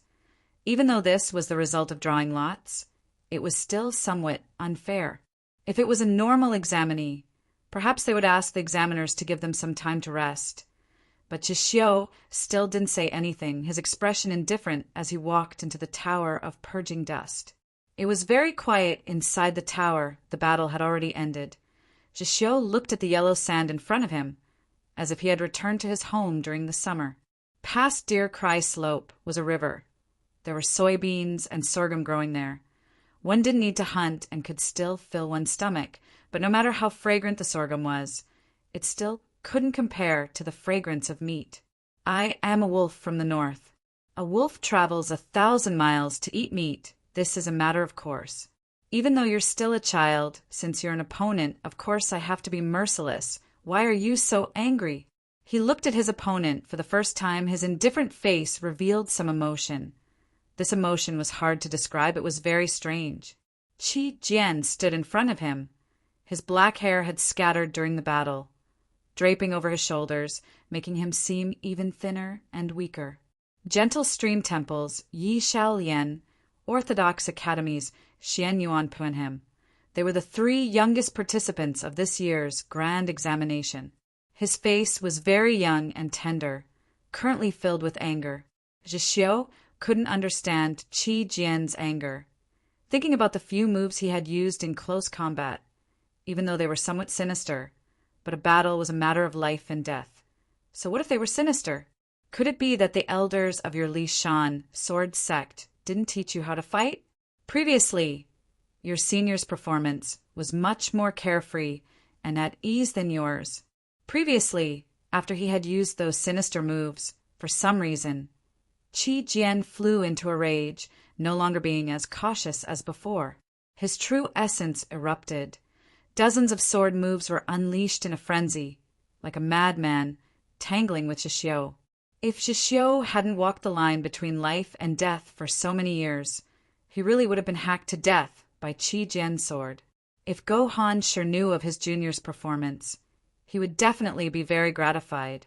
Even a monster like Zhixiu, thinking about Qi Jian's fire-like frenzy of sword moves, felt some lingering fear. Sometimes, anger was truly a type of power. Regrettably, anger was a power that couldn't be sustained for long. Qi Jian's frenzy of sword moves didn't manage to kill Zhixiu. Zhixiu still obtained the final victory. Exiting the tower, Qi Jian walked up to Gohan Shi. His lips were slightly puckered and his eyes were slightly red, appearing extremely wronged. What happened? Gohan Shi slightly raised his eyebrows. It was obvious that this was the first time he had truly become angry. Qi Jian wiped away his tears and said, "It's nothing, Senior. You have to help me get revenge." Gohan Shi glanced at the distant Zhixiu and said, "Okay." The Wolf Tribe youth Zhixiu had won 2 matches in a row, consecutively eliminating 2 of the Divine State's 7 laws. This shocked many. But what truly shocked everyone was that Chen Chongsheng had won again. In the first 3 rounds, Chen Chongsheng's opponents had been too weak in the first and third rounds. In the second round, he had encountered Scholarly Manor's Huoguang. Although Huoguang was strong, he hadn't entered the proclamation of azure clouds. Many people couldn't accurately judge Chen Chongsheng's level. In this round, his opponent was a young expert from Shuang City. This young expert from Shuang City was ranked in the 20s upon the proclamation of azure clouds. Just when everyone thought that the story of Chen Chongsheng's participation in the grand examination would come to an end, he once again shocked everyone, defeating his opponent. Everyone found it hard to understand how he had won. "I'm too hungry. I'll first eat something before writing. The next chapter will come later." Chapter 159. Due to his betrothal with Su Yurong, after the Ivy League gathering, Chen Chongsheng had naturally become the focus of the capital. The announcement that His Eminence had made on his behalf was akin to adding oil to the fire. Countless people were inquiring about everything related to him. His age, origin, grievances with the divine general's estate, as well as his level of strength, were all no longer secrets. Therefore, people were very shocked and wanted to know what had happened to his body in the past few days, allowing his strength to increase by leaps and bounds, allowing him to win 4 rounds in a row in the grand examination and enter the final list. Xian Yuanpe looked at Chen Chongsheng. His mouth was wide open, as if he had seen a monster. Tang 36 stared at his eyes and asked, "What did you actually eat?" "We eat together at Orthodox Academy every day. Did you secretly give us special treatment?" Or did you steal something good from the 100 Herb Garden and didn't tell us? Within that quiet room within the tower, the personages were also discussing Chen Chongsheng's performance today. Could it be that he had just used the complete version of Discerning Steps? Someone asked Su Shiji. If Fei Dian or Jin Yulu, those elderly people, were present, having experienced the great battle against the demon race, they would have been able to clearly identify what Chen Chongsheng's previously unpredictable movement technique was. Currently, within the room, only Xue Xingchuan and Su Shiji, the two who had been to the northern battlefield, could possibly know. Su Shiji's expression was indifferent, he said. I haven't met anyone from the Yi Shi tribe at the front lines.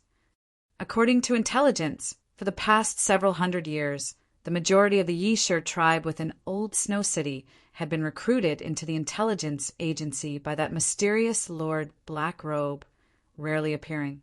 Xue Xingchuan's troops had previously captured 2 spies from the Yi Shi tribe.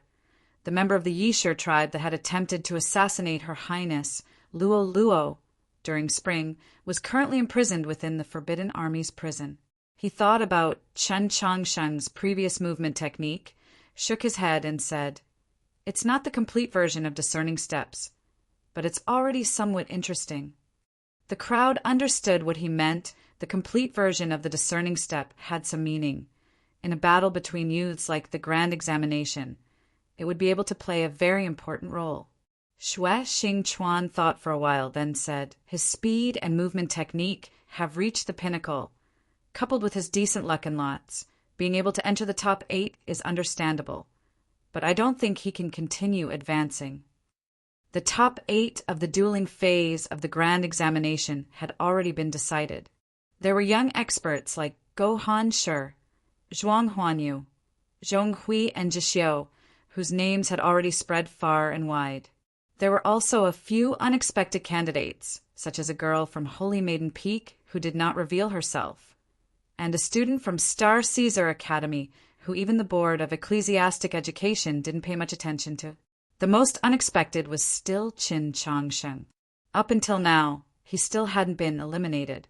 This already exceeded everyone's imagination, and it didn't seem to make any sense. This doesn't make sense. How could this be? Why hasn't he been eliminated yet? The list of the top 8 for the dueling phase of the Grand Examination was sent outside of the Education Palace, written outside of the Hall of Zhao, Wen's Mirror of Light, and also to the crowd outside of Li Palace. The sky was currently nearing dusk. The warm rays of the setting sun shone upon the stone pillars, as well as upon the citizens of the capital who had come to watch the spectacle, as well as upon the tourists that had come from other places. At this moment, there were at least a few thousand people surrounding Li Palace. The noise was very noisy. The shouts of those peddlers had long since become very hoarse. Yet at this moment, everyone was talking about the same thing, expressing the same emotions. That matter was Chen Chongsheng's 4 consecutive victories. That emotion was one of shock, confusion, and anger. The citizens of the capital didn't like Chen Chongsheng, but compared to the examinees from the south, they didn't hate Chen Chongsheng anymore. The reason why they were so angry at Chen Chongsheng's 4 consecutive victories, apart from being shocked, was purely because Chen Chongsheng's performance had caused them to lose a lot of money, to the point where some people's eyes had already turned red from the loss. That's right. Aside from first upon the first banner, there were many other betting methods for the Grand Examination. Of the examinees that participated in the Grand Examination, there would be victors and losers in every round. Similarly, after every round, there would be many citizens that would become victors or losers. Due to Chen Chongsheng, this year the majority of the citizens were losers. For every round of the Grand Examination, the outside world would give out different payout rates.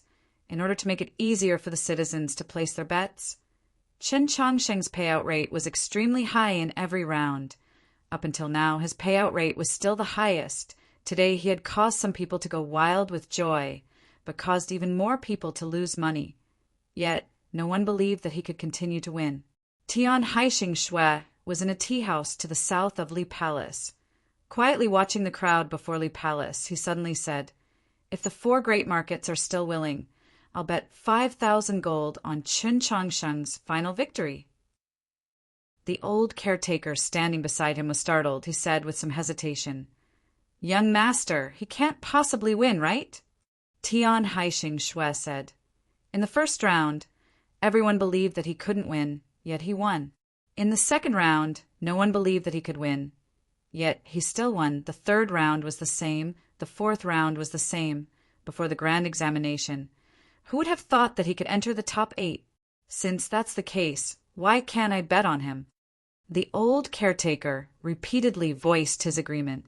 Tian Haisheng Shui suddenly thought of something, saying, "If he really does end up taking first upon the first banner, take the winnings and repair Orthodox Academy's gates." The old caretaker thought to himself, "Wasn't Orthodox Academy's gates broken by you, young master? Furthermore, Orthodox Academy has never repaired its gates. Everyone in the capital knows what this means. If you were to repair Orthodox Academy's gates, wouldn't it be the same as admitting defeat?"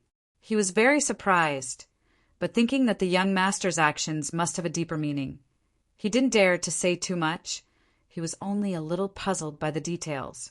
If Chun Changsheng really wins, then it'll be a large sum of money. Even if I were to repair Orthodox Academy's gates, it wouldn't be worth that much money. Tian Haisheng Shui gazed at the Li Palace under the twilight, indifferently saying, "If he really does win, then what harm is there in gifting him a white jade gate?" The old caretaker became even more puzzled, thinking to himself, even if Chun Changsheng takes first upon the first banner, the youth is the symbol of Orthodox Academy, a symbolic figure used by the Orthodoxy's conservative faction to challenge the Empress. No matter what, the Tianhai clan wouldn't accept him as a disciple. "Why are you doing this?" Tian Haisheng Shui didn't explain. He picked up the teacup and took a sip, suddenly feeling that it was a little bland and tasteless. Qiu Shanjun didn't come. MOU was still ahead. The grand examination indeed didn't hold much meaning for him. But to give up just like that, he couldn't help but feel a little conflicted. The Divine General's estate, within the quiet reception pavilion, Madame Su looked at the middle-aged woman in front of her. Her eyebrows slightly creased as she asked, "Granny Hua, did you hear wrong? He really entered the top 8? Granny Hua said in a low voice, "It shouldn't be wrong. The 4 great markets have already put out the odds for the next round. Young Master Chen's name is indeed on it." Madame Su was shocked speechless, feeling a great headache. If that kid really did obtain first upon the first banner, what should she do? She looked at the chairs and empty tea table within the reception pavilion, remembering the scene of her first meeting with Chun Changsheng at the beginning of spring last year. That young Taoist was a little reserved, very clean. He didn't drink a single sip of tea. Madame Su's mind suddenly moved, thinking of a certain possibility. Within the East Wing, Shuang Heir, who had just received the news, was also extremely shocked. She recalled the scene of her first meeting with Chun Changsheng in the rear garden.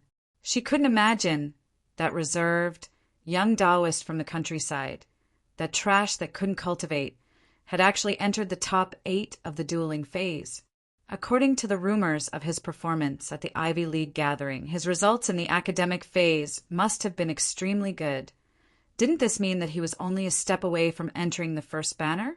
That's right. As long as Chun Changsheng could win another round in the dueling phase and enter the top 4, combined with his results in the academic phase, he had a high chance of entering the first banner. The problem was, could he still continue advancing? Or was this the end?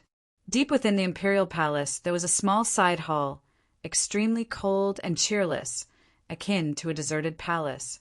The black goat stared at the green fruit on the tree beside the stone steps, hesitating for a long time whether to eat it or not.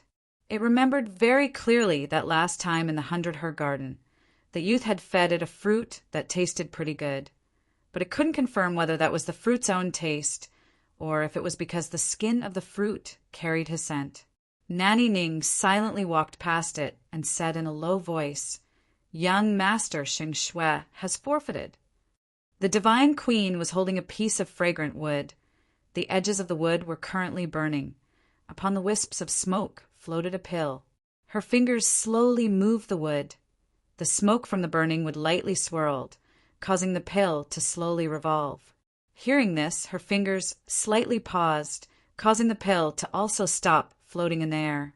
Her expression changed slightly after a moment. She understood and said emotionally, "The children of the Tian Hai family are still promising." This was a good thing, but also a bad thing.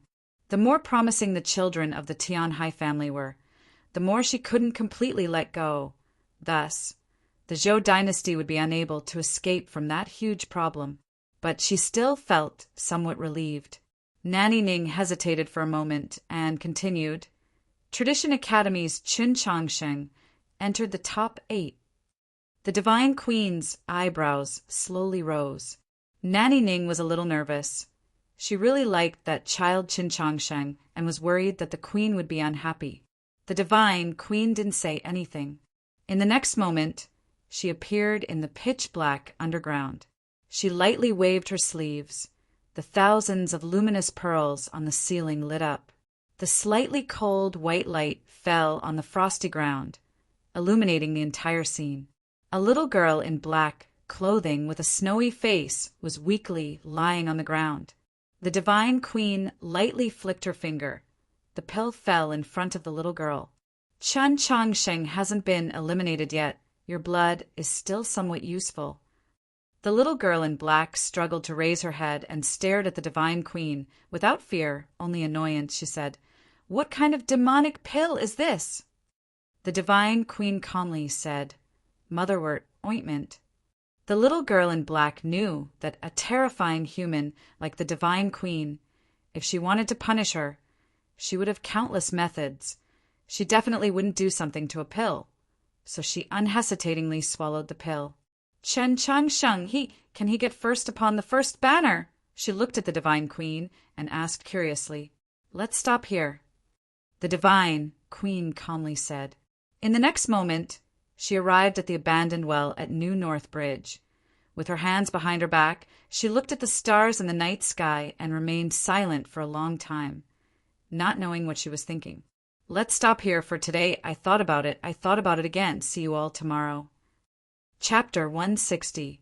The Education Palace was the Pope's green leaf world. There should also be day and night in this world. But during the grand examination, they couldn't see day and night, so examinees could only rely on their senses to guess what time it was in the real world. They didn't know that it was already late at night outside, but fatigue and drowsiness still hit them as expected.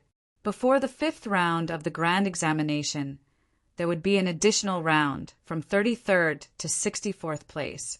Apart from Tian Haixing Shui and a few examinees who were too heavily injured to continue, the remaining 20 examinees still had to put in a final effort for their final ranking in the grand examination. But before this, there would be a period of rest. The clergy of Li Palace distributed food, water, and elixirs to the examinees. With Luo's arrangements, Orthodox Academy's food was naturally more sumptuous. The 4 of them sat by the woodlands, eating while discussing the upcoming matches in low voices. There wasn't much to say about Tang 36 and Xian Yuan Po's matches. The main point was to analyze the opponent for Qin Changsheng. Go Hanqi's performance was calm and collected, giving people a feeling that he was so strong that he couldn't be defeated. Besides him, the wolf youth Zhishio was unquestionably the most dangerous opponent. Even though he had fought 2 fierce battles with Guan Feibai and Qi Jian, expending a great deal of energy and even sustaining some rather serious injuries, he still could not be underestimated. If Chen Changsheng wanted to obtain first upon the first banner, these 2 people were the 2 peaks he had to surpass. Thinking up to this point, Tang 36 suddenly lost interest in this matter, because no matter how he looked at it, Qin Changsheng couldn't win against these 2 people. He gazed at the stream bank and suddenly said, "Don't you feel that those 4 people from Mount Li are very similar to the 4 of us?" The 4 members of the Mount Li Sword Sect ate and chatted by the stream, the atmosphere seemingly pleasant. Far away from the crowd, Zhishio was also eating. As he ate, he was very silent, his movements very slow, and he seemed especially serious, as if the ordinary food provided by the Li Palace were the most delicious delicacies in the world. Tang 36 looked in that direction and mocked. "I thought this wolf cub couldn't eat." Xian Yuan didn't understand and said, "How can you not eat?" Tang 36 said, "I thought he only ate ice and snow, chewed jerky, or drank blood." Chun Chongsheng said, "It's a monster." Tang 36 asked seriously, "Don't you think he's a monster?" Xian Yuan thought for a moment before he shook his head and said, "I think it's all right." Tang 36 ignored him and turned around to ask, "Chen Chongsheng, you can't beat him, right?" Chun Chongsheng thought about it and said, "Maybe." Tang 36 turned to the distant Jishyo and suddenly said, "I suddenly have an impulse." Chun Chongsheng asked curiously, "What impulse?" Tang 36 said, "The impulse to make friends with this wolf cub." Chun Chongsheng stared at him for a long time and confirmed that he was serious. He couldn't help but be surprised. After thinking for a while, he said, "Does he look like someone who needs friends?" Before the start of the grand examination, there was a sea of people outside of Li Palace. Jishio gazed at the morning sun alone and entered the hall of Zhaowen. He immediately left the venue of the academic examination, walked alone through the sea of trees, crossed the river, and stood in the pavilion atop the mountain, his back facing all the examinees, lonely as if he had lost his mother. Would such a person need friends? Don't you think he's very lonely? Tang 36 looked at Chun Chongsheng and the others and asked. What he said here was lonely, not lonely, not lonely. It was just a lonely word, which made it seem even more lonely. Chun Chongsheng was startled and said, "Anyone can see that, so I don't think he needs friends." Tang 36 shook his finger and said, "My opinion is the complete opposite of yours. I think a lonely person like him needs friends the most." Xian Yuan asked curiously, "You want to be friends with Shishio?" "Can't I?" Tang 36 asked back. Chun Chongsheng's gaze fell upon the outskirts of the crowd, looking at the wolf tribe youngster who was silently eating with his head lowered. After a moment of silence, he said, "I thought you didn't like people like him." Tang 36's gaze followed him and also fell upon Jishio. He said, "Yes, imitating loneliness and pretending to be desperate. I used to do this a lot. I hate that kind of me. So of course I don't like him." Chun Chongsheng retracted his gaze, looked at him, and asked, "Then why do you insist on being friends with him?" Tang 36 said, "If he becomes our friend, how can he be so cruel to you and Princess Luo Luo?" Xian Yuan couldn't help but sigh. The elders in the tribe were right. Humans are all bad people. "Not a human." Chun Chongsheng corrected him. "It's a human named Tang Tang." Tang 36 didn't want to argue with him. He stood up, patted off the grass on his butt, and said, "There's no harm in trying. He can't just kill me in front of so many people." Luo Luo didn't say anything until now. She softly said, "Master is right. Lonely people don't necessarily need friends, at least. Wofu Jishio isn't that kind of person." Chun Chongsheng glanced at her, but didn't say anything. Tang 36 picked up the half-roasted chicken that wasn't eaten yet from the table, took 2 pieces of oiled paper and wrapped it up, then walked towards the outskirts of the crowd. The conversation between the people from the Tradition Academy didn't attract much attention, but he suddenly left the woodland, and judging from the direction he was going, he was probably going to Wofujishio, which instantly attracted everyone's attention. The examinees were very surprised. They didn't know what he was going to do, and the girls from the 13 divisions of Radiant Green and Holy Maiden Peak all had worried expressions on their faces. In the eyes of these girls, no matter how harsh Tang 36's words were, no matter how arrogant his actions were, he was still a noble prince. No matter how quiet Jishio was, no matter how much he did for humans and Yao, he was still a cold-blooded monster with hands stained with blood. Seeing him walking towards Jishio, they couldn't help but worry. This world that only cared about appearances wasn't fair. The 4 people from the Li Shan sword sect who were eating and chatting by the stream were also surprised. Guan Fei Bai looked at Tang 36 with a slightly strange expression and asked, "What is this guy planning to do this time?" At the Ivy League gathering, Tang 36 scolded Li Shan too much. He didn't have a good impression of him. Qi Jian looked at the wolf tribe youngster at the outskirts of the crowd. His nostrils flared and his breathing became heavy. He seemed to be very angry. Go Hanshi didn't quite understand. He thought to himself, just what happened in the battle between Junior and Zhixio to make him so angry? The stone field in front of the Tower of Purging Dust was extremely large. There were trees and a small stream. The place where Zhixio sat, however, didn't have anything, only a flat rock. Tang 36 walked up to the rock and looked at Zhixio, who was kneeling in a strange posture, or perhaps squatting on the ground. He suddenly felt hesitant. Zhixio didn't pay attention to him. He silently ate. Tang 36 silently looked at him. After a while, he suddenly said, "If other people were to notice the details of your eating, they would definitely think that you are very scary." Zhixio drank a mouthful of the fruit juice provided by Li Palace, then raised his head and looked at him. From the start of the grand examination until now, Tang 36 was the first person to initiate a conversation with him. Tang 36 looked at him and said, "The speed at which you eat is very slow, not very generous, more like a young lady in her chambers.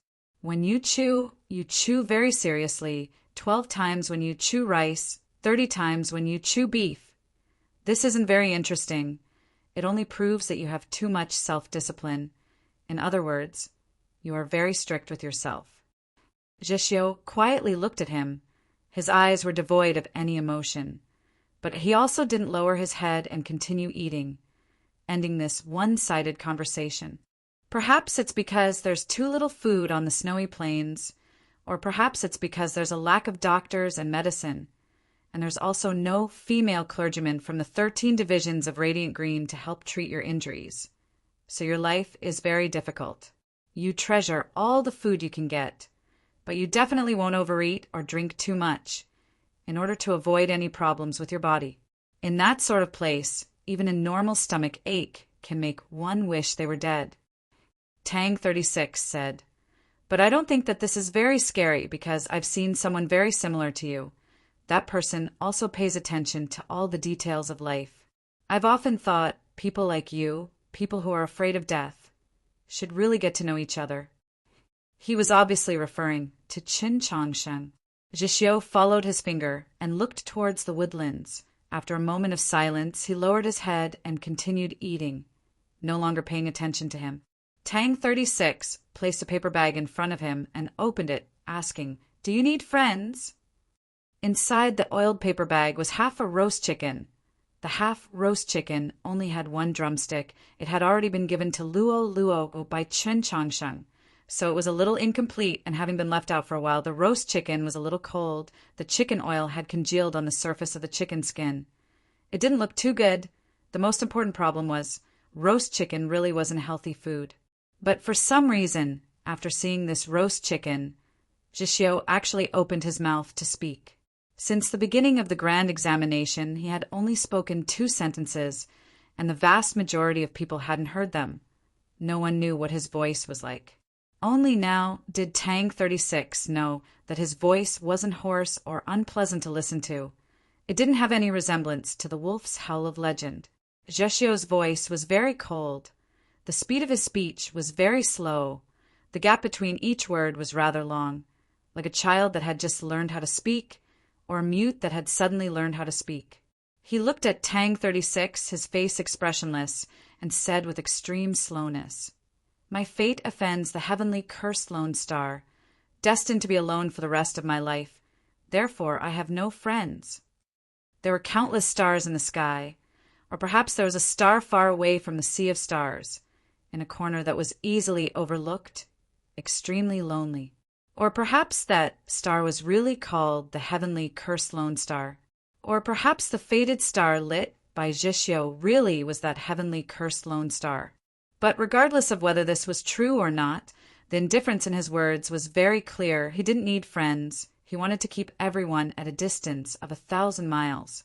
If it was a normal person, Perhaps at this moment they would retreat in the face of difficulties. But Tang Tang wasn't a normal person. He was a chatterbox. After getting to know Chen Changsheng, and especially after officially entering Orthodox Academy, this hidden trait of his was fully released. Not having friends doesn't mean I don't need friends. What do you think of me? He looked at Jishio and said with sincerity, Chapter 161. Even Jishio, who was destined to be alone, was shocked by Tang 36's sincere attitude. He looked at Tang 36 and wanted to say something, but he didn't. But the look in his eyes made Tang 36 feel a little hurt, because when he looked at Zhuang Huanyu or other students in the Heavenly Academy, his eyes were probably like this. He knew very well that this kind of look was used to look at idiots. If you think I can't do it, what about Chen Changsheng? I told you before, this guy is very similar to you, both afraid of death and picky about food. You chew rice 12 times? Ha! He's a monster that needs to chew 20 times. In the vast sea of people, it's not easy to find someone so similar to you. Shouldn't you cherish him? Tang 36 waved his arms and said excitedly.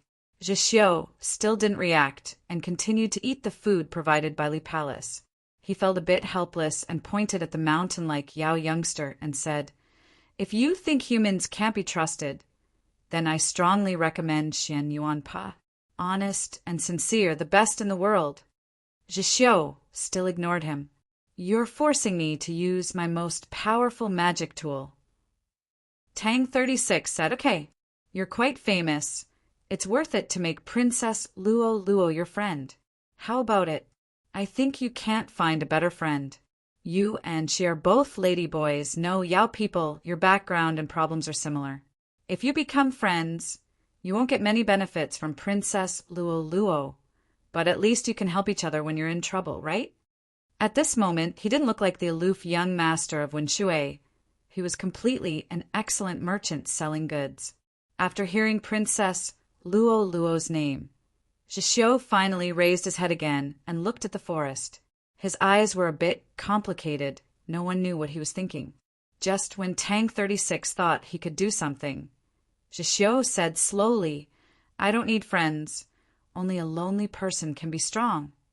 Hearing this, Tang 36 didn't get angry. Instead, he calmed down and became serious. He stared at Jishio's eyes and said, Wolves are never as lonely as people think. Jishio stared back at him. His eyes were slightly sharp. Tang 36 continued calmly. The reason why you are lonely is because you are not accepted by your people. Jishio's gaze suddenly grew cold, like a blade dyed in frost. Tang 36 acted as if he didn't see it and said, Wolves always fight as a group, don't they? After finding out that it was you, many examinees have been guessing as to why you would leave the snowy plains and travel such a long distance to the capital to participate in the grand examination. Chen Changsheng believes that you are not satisfied with being pushed down to second place by Her Highness upon the proclamation of azure clouds, so you want to defeat Her Highness in the grand examination in order to redeem yourself. Jishio creased his brow at these words, apparently rather surprised by the Orthodox Academy's wariness of him. Tang 36 continued. Before Su Mou was heavily injured by you, he had also said that he believed that you simply enjoyed battling, and that the grand examination provided you with this opportunity. Jishio looked at him and asked, You, what do you think? Tang 36 said, Qin Changsheng's worry is reasonable, but it's not enough. Otherwise, in these 2 years, you would have already gone to Holy Maiden Peak to cause trouble for Su Yurong. Jishio shook his head and said, I can't beat her. Tang 36 was startled, but didn't pursue the issue and continued. I also don't believe that Su Mou's guess is correct. Even if you enjoy battling and want to improve yourself through battle, it's still a battle where life and death are determined. In your eyes, the grand examination should be no different than a game. How attractive can it be to you? Jishio used silence to express his agreement. Then what exactly do you want? Why did you come to participate in the grand examination? Tang 36 looked at him and said, Tell me, maybe I can satisfy you. I don't want friends. Zheshio's speech was still extremely slow, making it painful to listen to. He looked into Tang 36's eyes and said, word by word, I want money. Silence. A light breeze blew on the edges of the oiled paper, making a rustling sound, and the greasy smell of roasted chicken was somewhat dispersed. Tang 36 didn't say anything for a long time because he was shocked. He had left the woodlands to speak with Zheshio. He had naturally made ample mental preparations. No matter what Zheshio wanted, no matter how strange it was, he wouldn't be surprised and would even be willing to get it for him. Qin Changsheng wanted to obtain first upon the first banner, so he needed Zheshio's help. For this, Orthodox Academy would be willing to pay any price. But he couldn't have imagined that Zheshio wanted money. Within the younger generation of the continent, Zheshio was undoubtedly the coldest and most arrogant youth. But what he wanted was the most tacky thing in the world. Tang 36 used a long time to confirm that Zheshio wasn't joking and was speaking from the bottom of his heart, which made him even more shocked. Money? Yes, I want money, a lot of money. Why? Zheshio didn't answer. A light breeze blew on the oiled paper. The roasted chicken gradually cooled down. Tang 36 also calmed down, looked at him, and said, I have a lot of money. Zheshio said, I know. Tang 36 asked, how much? Zheshio said, depends on the situation. Tang 36 was silent for a moment, then said, deal. Zheshio looked at him, his expression indifferent, and said, I also want a few things. I hope you can give them to me. Tang 36 frowned and asked, do we have those things? Zheshio said, we do. Tang 36 stared at his eyes and said, so, your goal in participating in the grand examination from the beginning until now was Orthodox Academy? Zheshio said, yes. Tang 36 asked, is it your highness or someone else? Zheshio said, it's not you. Tang 36 understood. Zheshio had come for Qin Changsheng. He thought for a moment, then said, he really wants to place first upon the first banner. So I think, as long as you don't want his life, then I can give you anything. Zheshio said, I don't want his life. Tang 36 nodded and said, then let's do it this way. After the results of the lots are out, we'll discuss what to do. Zheshio didn't respond, but asked, can it be eaten? His gaze fell upon the roasted chicken. Returning to the woodlands, seeing the gazes of Qin Changsheng and the other two, Tang 36 didn't have time to say anything. He first picked up the teapot and poured 3 cups of warm tea. Qin Changsheng then noticed that his back was completely drenched in sweat. His forehead was also full of sweat. He quickly took out a handkerchief from his sleeve and handed it over, asking, what happened? Zheshio was famous for being cold-blooded and ruthless. But what kind of person was Tang 36? He naturally wouldn't be scared to this extent. I was scared. Tang 36 used the handkerchief to wipe the sweat off his face, looked at them, and said with a face full of lingering fear. Qin Changsheng was a bit speechless. He thought to himself, what did Zheshio do to scare you? I never thought that this wolf cub was actually a money grubber. Tang 36 looked at them and said he specially emphasized the word death. Not only did he want money, he was also a money grubber. How is that possible? Luo Luo and Xian Yuan said in unison. They came from the Yao domain. There were more rumors about Zheshio there. They couldn't believe Tang 36's words. He really wants money. Tang 36 was a bit annoyed and said, if you don't believe me, wait and see. Qin Changsheng thought about it and asked, apart from money, does he want anything else? Yes, he also wants something from you. Tang 36 said. You promised him? Qin Changsheng didn't know why, but he felt a bit nervous. Tang 36 said matter-of-factly, it's not like he wants your life. Why wouldn't I agree? I don't think there will be a second chance like this. Qin Changsheng felt a bit helpless and said, you don't even know what he wants. How can you agree for me? Tang 36 asked back, do you want to get first upon the first banner? Qin Changxing didn't even think and said, "It's not that I want to get it. It's that I must get it." Tang 36 said, "If that wolf cub doesn't help, how many chances do you think you have?" Qin Changsheng looked towards the stream bank and saw that Go Hanshi was talking to his juniors. They were probably discussing the previous 2 battles between Guan Fei, Bai, Qi Jian, and Zhixiu. Looking at Go Hanshi's expression, he was probably giving guidance to Guan Fei, Bai, and Qi Jian and not trying to get anything from the battle review. He looked towards Tang 36 and answered with some uncertainty, 30%. Tang 36 looked at him and sneered, "Can you be any more shameless?" "Be more respectful to my master," Luo Luo said unhappily and turned towards Qin Changsheng. She said uneasily, 30%, isn't it a bit too much?" Tang 36 laughed out loud, causing many examinees to look at him.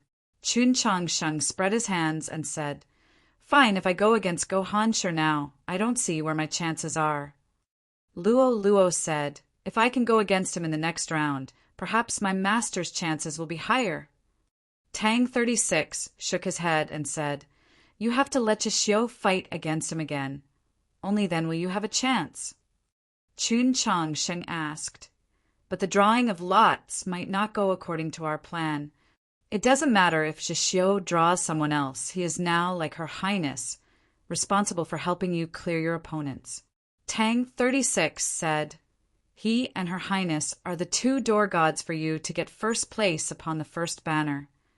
Hearing the words door god, Qin Changsheng remembered the pitch-black space underground, remembered the 2 legendary divine generals on the stone wall, and remembered the black dragon that was chained up.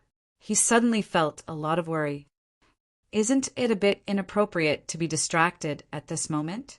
Tang 36 said angrily. Qin Changsheng said, "Continue." Tang 36 said, "What I want to say is to be able to turn Zhixiu from the most dangerous enemy to the most powerful helper. Any price is worth it." Qin Changsheng thought about it and said, "That's reasonable."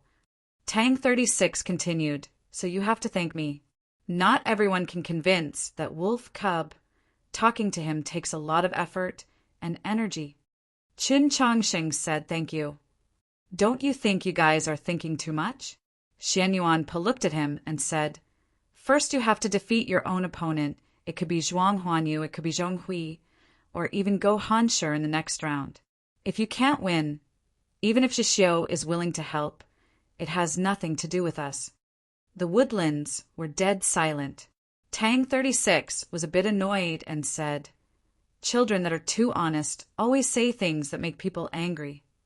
Xian Yuanpe was unconvinced and said, "That's because honest children speak the truth." Qin Changsheng looked at the crowd and saw Zhixiu sitting on a rock, silently eating chicken. "Then let's just leave it like this.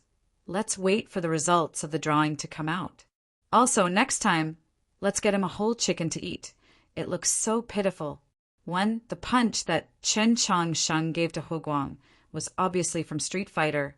There are only 4 games that I know how to play in my life: Double Dragon, Street Fighter. I can choose between planes and helicopters, Triangle State, this boring life. 2. The results of the Longevity Cup competition have already been announced at the top of the book review section. Currently, there are still 4 winners that we can't contact because we need a shipping address. So, please contact our hardworking sub-editor, I beg you. 3. Everyone needs to be well. 4. There were 2 songs in this chapter. Aside from the Powered Train song, there was also the ringtone of Crazy Rock Li Dao's phone. Old Wolf was treating me to chicken. Old Wolf was Tang Tang and Little Wolf was Zhixiu. Roasted chicken was meaningful to me, and it was even more meaningful to Zhixiu. 5. See you tomorrow. Chapter 162. What did Zhixiu want? This was what Qin Changsheng wanted to know the most. After careful thinking, he confirmed that he wasn't mistaken. Upon entering the education palace, Zhixiu had indeed turned his head to look at Luo Luo. It was because of that glance that he felt this wolf tribe youth was extremely dangerous. Who would have thought Tang 36 carrying a roasted chicken, had bribed him into becoming a helper for Orthodox Academy. This indeed sounded ridiculous, but it really happened. Luo Luo was also looking at Zhixiu. Her emotions were a bit complicated. For the vast majority of young cultivators, the grand examination could be said to be the most important event in their lives. But for some, the grand examination was only an opportunity to exchange for what they truly wanted. In other words, the seemingly sacred and solemn grand examination was actually an auction. Tian Haisheng Shui's withdrawal and Zhixiu's agreement to Orthodox Academy's deal were all due to this reason. What about Chun Changsheng? She clearly knew that he didn't have any desire for fame. So why did he have to place first upon the first banner? She had asked him before. Tang 36 had also asked, but he had never given an answer. The dueling matches proceeded smoothly. Tang 36 easily defeated his opponent. Xian Yuan Po's luck wasn't bad. He didn't encounter any experts on the proclamation of azure clouds. He also smoothly won.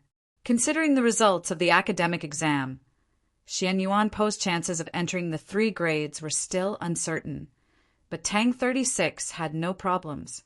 The following matches of the top 8 were also decided by drawing lots, but since there weren't many people left, they were split into 2 groups. One drawing of a sword would determine the order of the subsequent matches.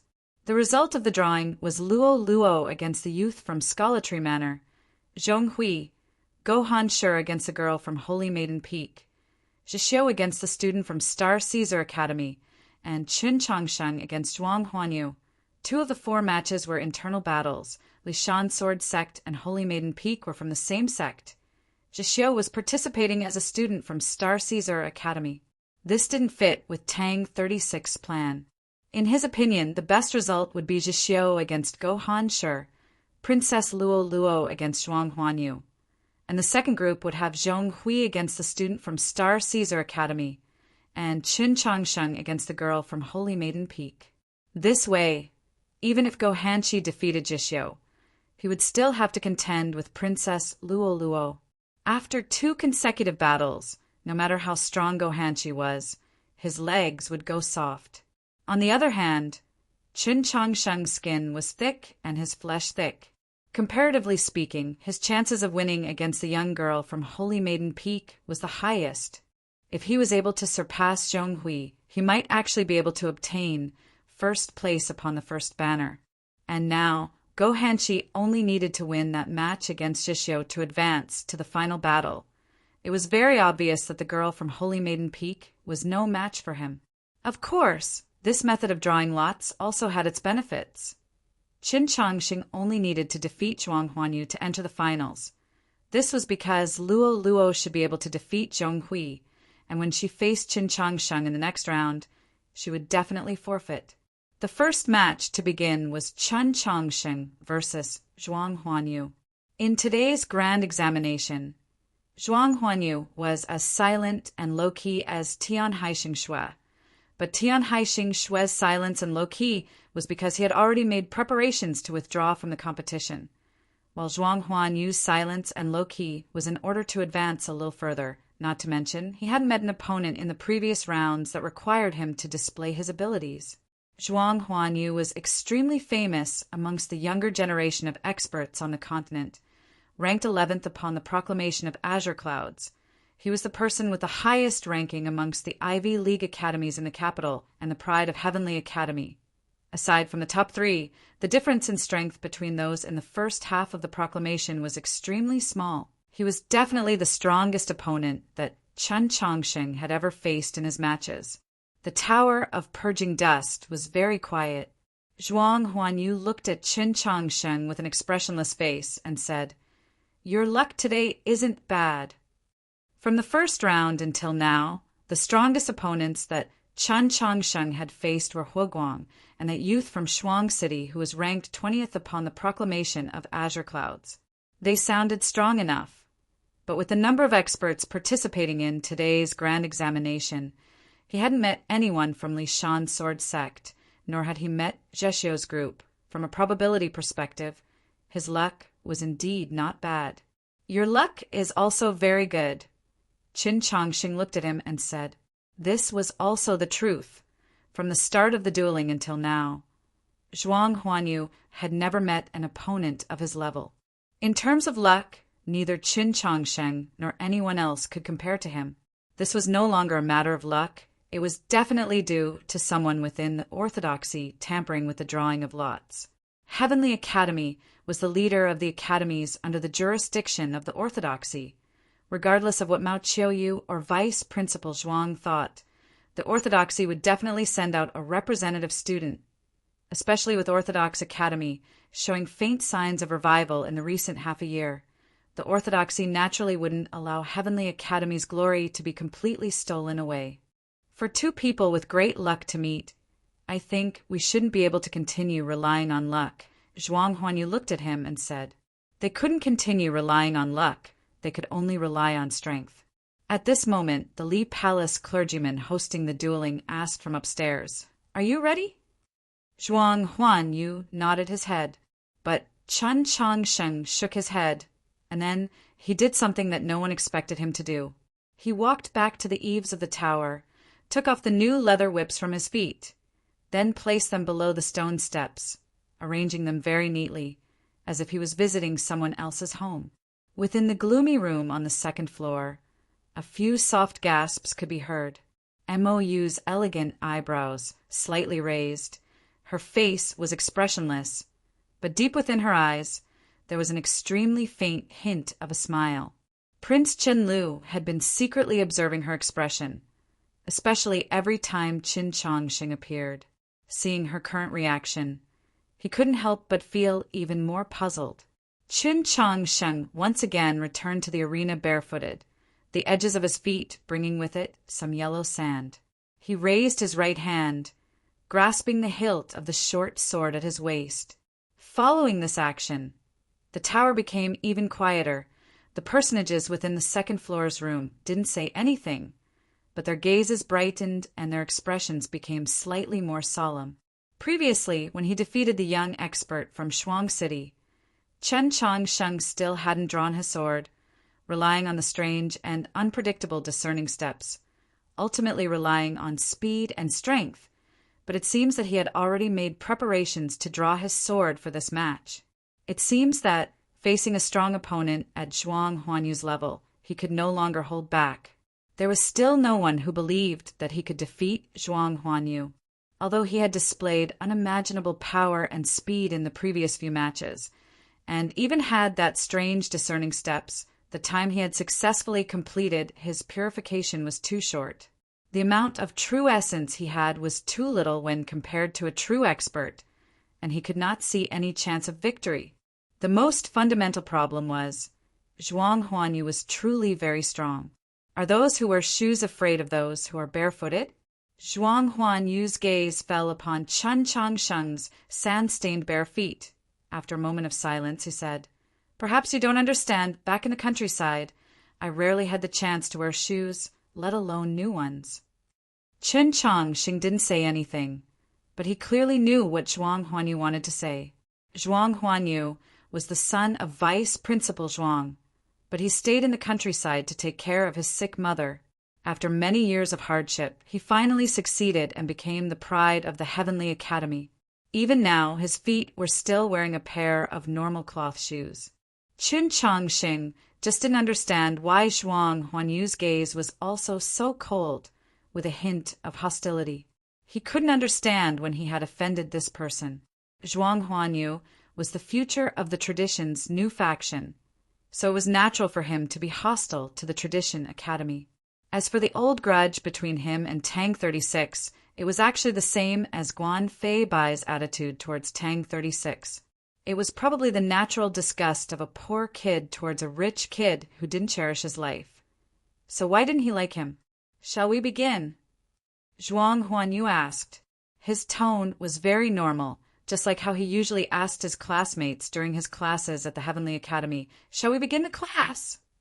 Qin Changsheng's response was also very normal, nodding his head. Zhuang Huanyu raised his scabbard horizontally, his left hand holding the scabbard, his right hand holding the hilt. He looked at him quietly and said, "Please." Chun Changsheng's right hand held the hilt of the short sword by his waist. His left hand extended horizontally in front of him and said, "Please." Just like that, the battle began as usual. But the beginning was extremely unusual. With a clang, Zhuang Huanyu drew his sword out of the scabbard, seemingly casually swinging it towards the air in front of him. Although it seemed casual in reality, this sword was extremely focused. The sword's edge cut through the air, leaving behind a straight line, absolutely parallel to the ground, without any deviation. Not all swords could slash out such a straight line. Zhuang Huanyu's sword cut out a straight line. 100 feet away there was an arc. It was a slightly round arc of light, extremely bright. This bright arc of light didn't appear in the air, nor did it appear on the sand, but it appeared in Chen Changsheng's eyes. Chen Changsheng's eyes were very bright. His pupils were very black, not like the darkness of the night, but a cleaner kind of black. A faint arc of sword light appeared in his black pupils. It was very clear. This was because the sword in Zhuang Huanyu's hand in the air had instantly cut through the air, ignoring the distance of over 10 yards, and arrived in front of him. This sword light was less than 3 feet away from his eyes. That sword light had arrived too quickly, to the extent that its two ends were somewhat sluggish. The straight line when the sword was drawn, when it arrived in front of Chen Changsheng, had actually become an arc. This was a perfect arc, no matter how Chen Changsheng responded. It would be very difficult to break through it. Because arcs are the most sturdy, at the same time, it was also very difficult for him to defend against, because no matter which part of the sword arc he struck, the remaining parts of the sword arc would follow its high speed and become a circle, enveloping his body within. This battle had a very ordinary beginning, but an extremely unusual beginning. Zhuang Huanyu's first move was Heavenly Academy's most powerful sword move, the Sword of Hithering Light. A barely audible sound of praise came from the room on the second floor. It was a very simple sword move, but it could be seen that Zhuang Huanyu's cultivation was not simple. Even in the entire grand examination, this sword move of his could be ranked in the top 3. How could Chen Changsheng break through this sword move? Chapter 163. Yellow sand rose from the ground, akin to a sandstorm. Chen Changsheng suddenly disappeared. A cracking sound was heard. A clear sword mark appeared on the stone wall of the Tower of Purging Dust. Chen Changsheng's figure once again appeared. This time, he was already 2 zhang away from his original position. He couldn't clearly see how he had arrived at this place. He glanced at it from the corner of his eyes, only to see that the sword mark on the stone wall was about an inch deep, faintly revealing the white stone. This was His Holiness Greenleaf World, between reality and illusion. The building was exceptionally sturdy. Moreover, the tower originally had a defensive array. Zhuang Huanyu's seemingly casual swing of the sword was actually able to leave such a deep sword mark on the stone wall. One could imagine what kind of damage it would have caused if it had landed on his body. Even if his body's current defensive capabilities were unimaginably strong, it was still impossible for him to directly receive this strike. Fortunately, he hadn't thought of breaking through Zhuang Huanyu's strike, nor had he thought of blocking it. From the very beginning, his only thought was to first avoid this strike. In the instant that Zhuang Huanyu drew his sword, he had already moved.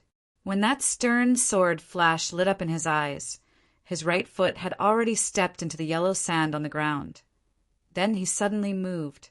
If the yellow sand on the ground could reflect the true night sky, the position he had first stood upon would be the position of the Orion star, and his current position would be the position of the Kong star. He had imitated the yellow sand as a blizzard, borrowing the will of the blizzard. Walking on the position of the constellations, his body technique was strange and unpredictable. It was precisely discerning steps. This is discerning steps. Zhuang Huanyu looked at him and calmly said, not moved by the fact that Chen Changsheng had avoided his sword flash. It was obvious that he was already aware of Chen Changsheng's performance in the previous rounds. Chen Changsheng didn't say anything. His right hand still tightly gripped the hilt of his sword, his gaze slightly lowered, falling upon Zhuang Huanyu's right hand that was gripping the sword. Zhuang Huanyu took a step forward, his long sword extended horizontally, his demeanor extremely calm. Chen Changsheng could clearly see that his right hand that was gripping the sword slightly tightened, his knuckles slightly white, a sign that he was about to exert force. Several sword flashes soundlessly traversed a distance of over a dozen zhang, arriving before him.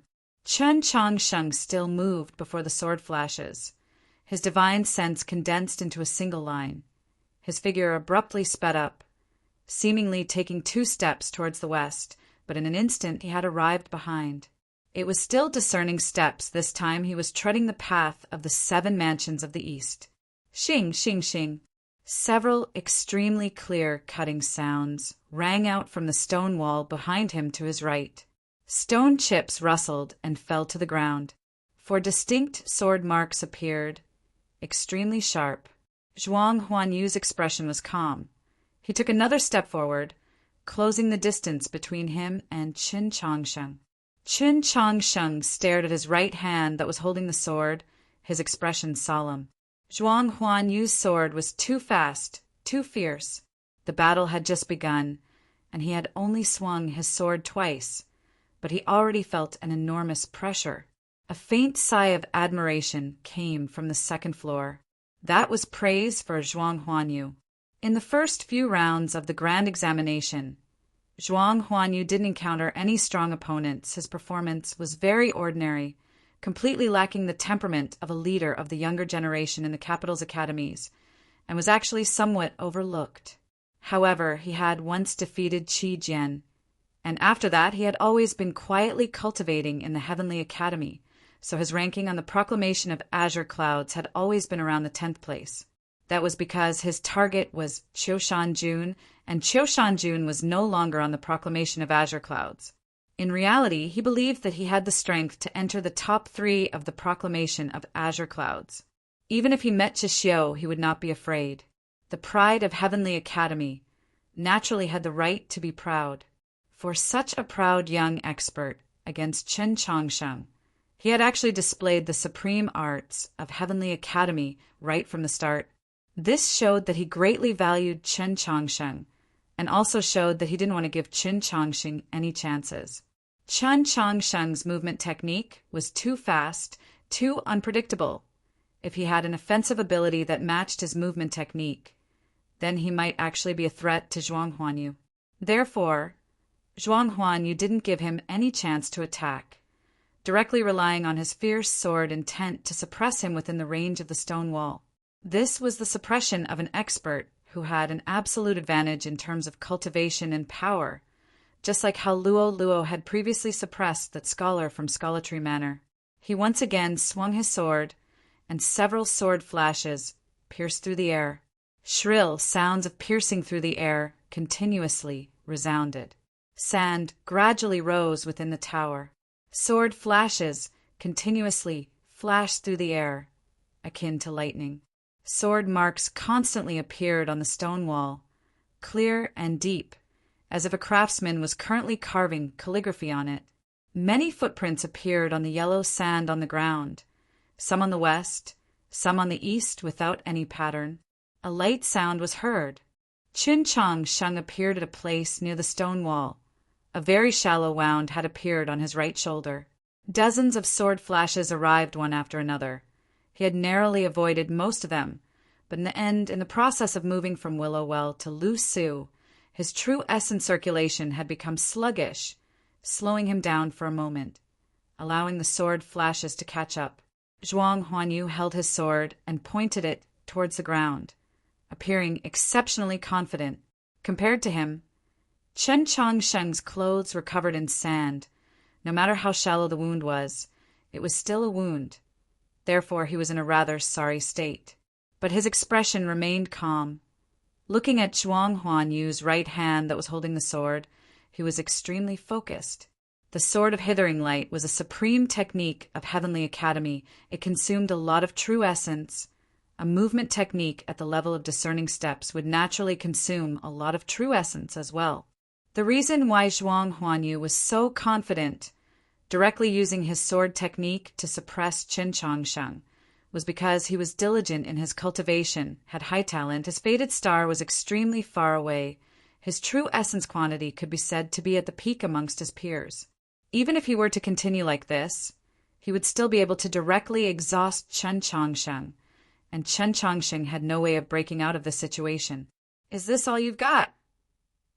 He looked at Qin Changsheng and asked. His expression was very serious, without any hint of ridicule. Disappointment could be seen between his slightly tired brows. In order to prepare for the grand examination, ever since the Ivy League gathering, he had been cultivating day and night, all for the sake of today's match. Yet, although Qin Changsheng's performance could already be considered to be very good, it still left him very dissatisfied. Qin Changsheng's breathing was a little hurried. Continuously using discerning steps and pushing his speed to the limit, the little true essence within his body had been completely exhausted. His divine sense had also become extremely tired due to being used to calculate star positions and footwork techniques. The most troublesome thing was, Zhuang Huanyu's sword was too swift and fierce, he could barely dodge, but was unable to hit his opponent. In the end, he would still lose. He didn't want to lose, he needed to attack. At the same time that Zhuang Huanyu asked that question, his right foot once again stepped towards the sand in front of him. But this time he didn't use discerning steps. Instead, he transferred all of his strength to the soles of his feet. The terrifying strength that he had mysteriously obtained from that night's encounter with the black dragon instantly caused the ground to crack, his body leaving behind an afterimage as it whizzed forward. With a swish, Zhuang Huanyu's sword was noiseless, but the sound of the sword's flash tearing through the air was extremely clear. Qin Changsheng's current speed was unimaginably fast. Just as he was about to collide with that flash of sword, he suddenly disappeared. He had actually hidden the movement technique of the Yesher step within his charge. Within the sand, his figure flickered. In an instant, Qin Changsheng had arrived before Zhuang Huanyu. This was the first time he had been so close to Zhuang Huanyu, close to the point where he could finally attack. His left hand gripped the scabbard. His right hand gripped the hilt, preparing to draw his sword. At this moment, Zhuang Huanyu's sword-like eyebrows slightly twitched, his eyes revealing an expression of pity. A fist shot out. His right hand gripped the sword, his left hand hanging by his side. Unexpectedly, he had been slowly accumulating true essence. What seemed like a casual punch, in reality, had been accumulating power for a long time. A muffled sound rang out, akin to the sound of a bell. A powerful force shot into the air along with his fist, and the shockwaves spread in all directions. Qin Changsheng was directly sent flying, somersaulting many times in the air, akin to a stone, falling towards the ground in the distance. With a paw, he heavily landed on the ground, but he didn't fall because his bare feet first landed on the sand. His knees were in a half crouch. He actually stood steadily. The short sword was placed horizontally before his eyes. It was probably this short sword that had blocked the punch that Zhuang Huanyu had been patiently waiting for. The hands that gripped the short sword were slightly trembling, no matter how great his strength was. Against an explosive blow that contained such a large amount of true essence, he was still at a disadvantage. Is this the extent of it? Zhuang Huanyu walked towards him, repeating those words, then said, "This really makes me a little disappointed." Observing Qin Changsheng's level was one of the most important reasons why he had participated in the grand examination.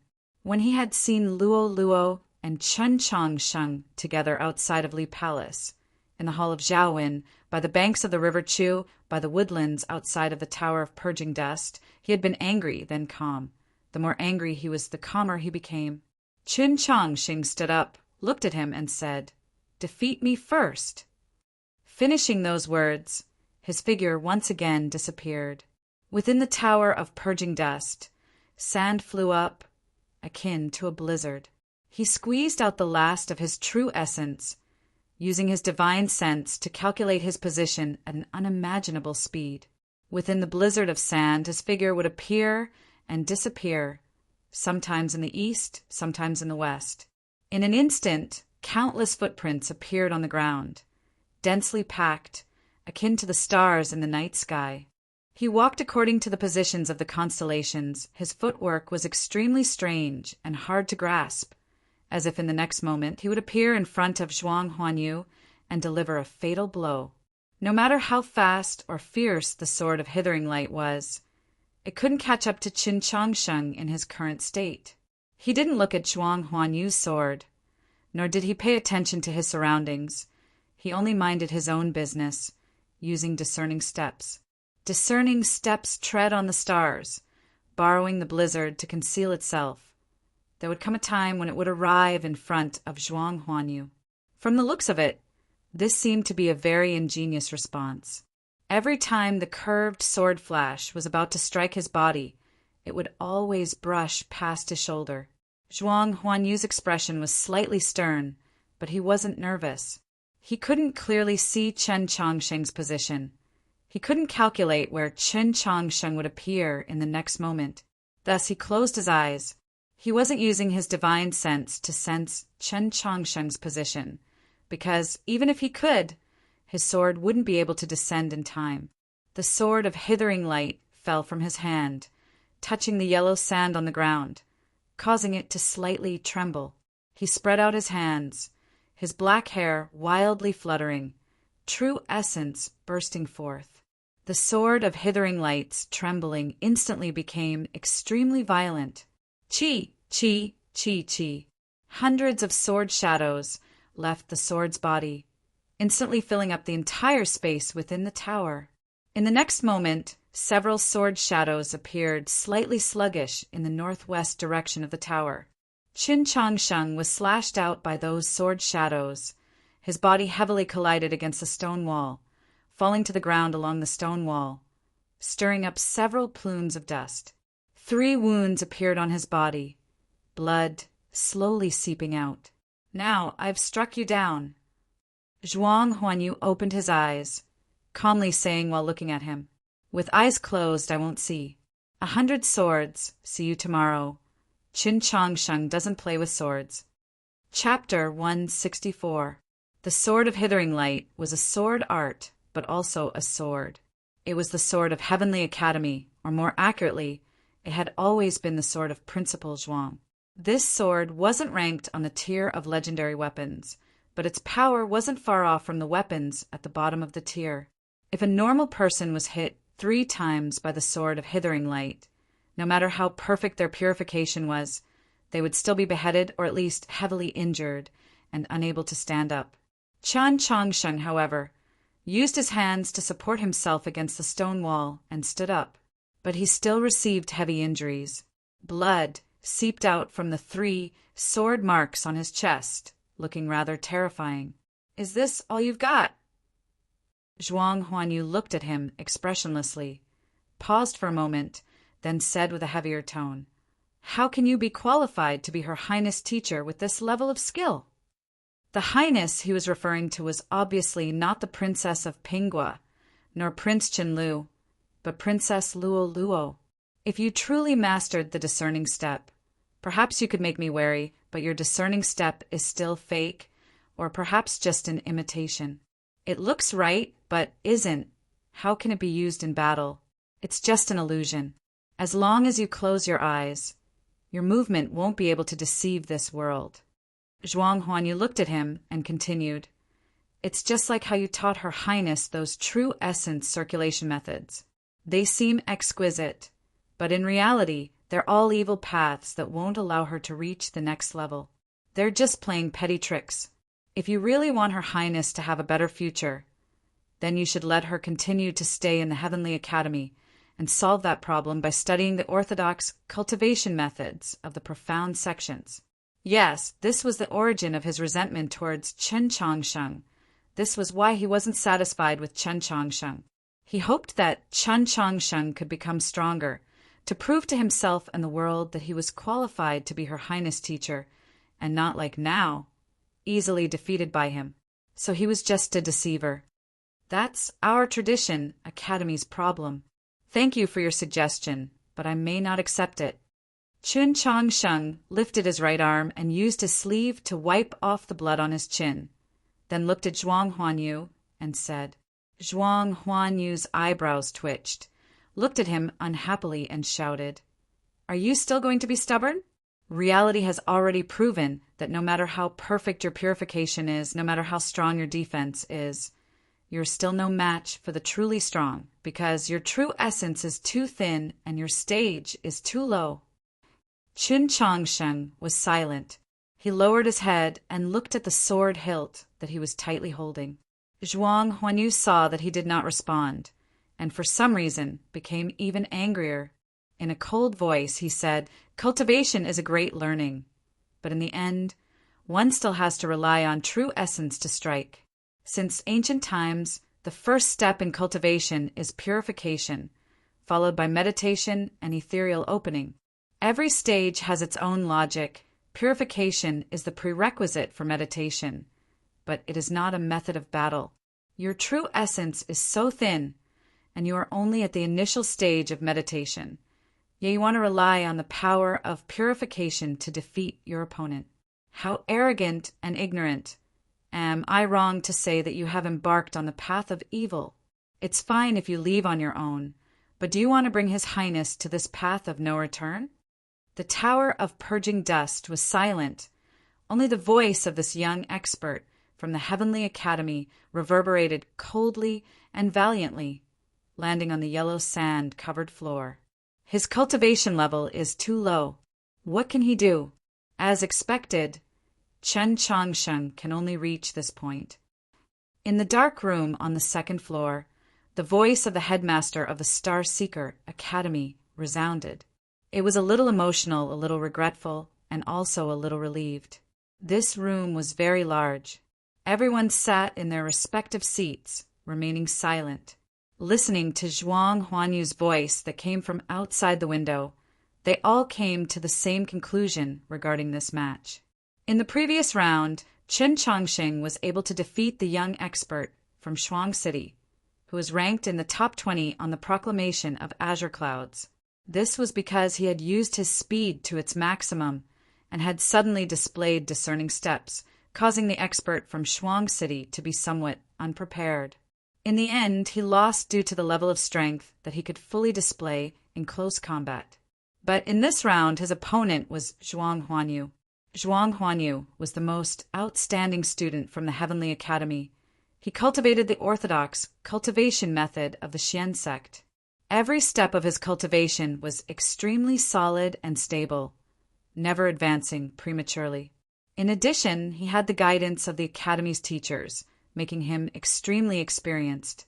When he attacked, he relied on his absolute superiority and true essence and moves to directly crush Qin Changsheng, not giving his opponent any chance to get close to him. This naturally prevented any accidents from occurring. Principal Mao Qiuyu's disciple is indeed extraordinary, His Eminence, the Bishop of Temple Seminary sighed.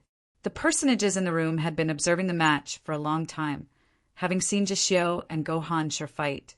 They knew that Zhuang Huanyu wasn't the one with the highest level of cultivation, but he was the one with the steadiest cultivation.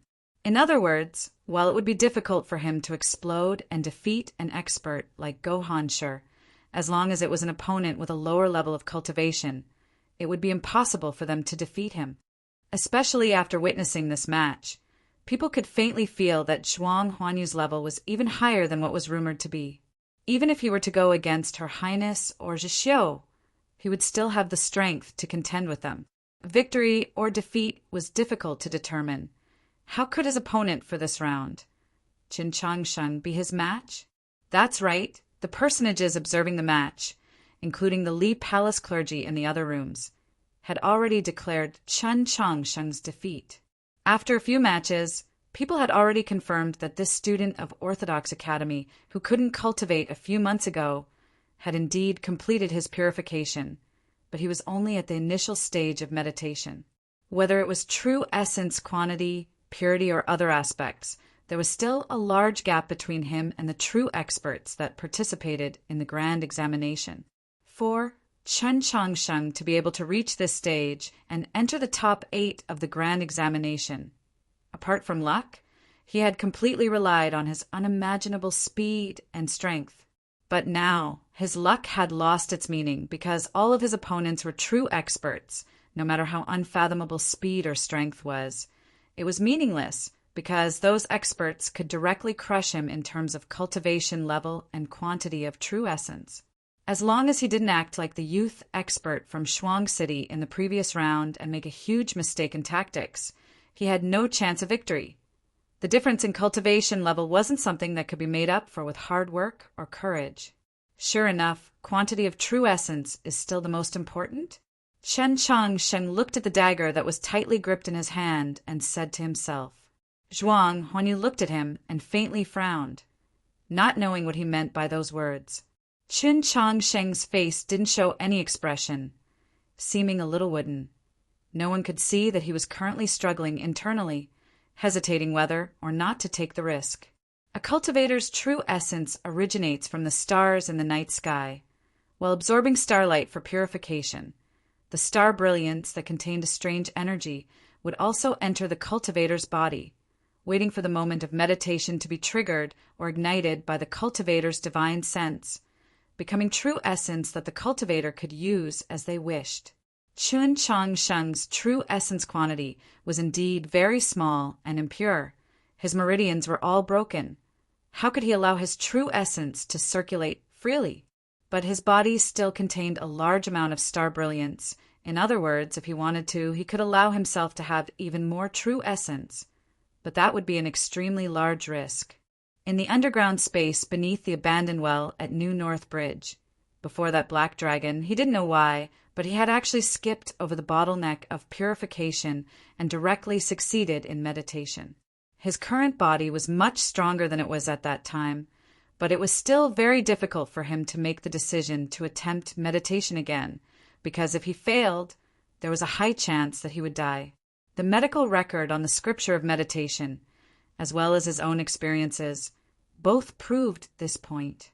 To brave the shadow of death for the first time, all you needed was courage, but the second time you needed even more courage.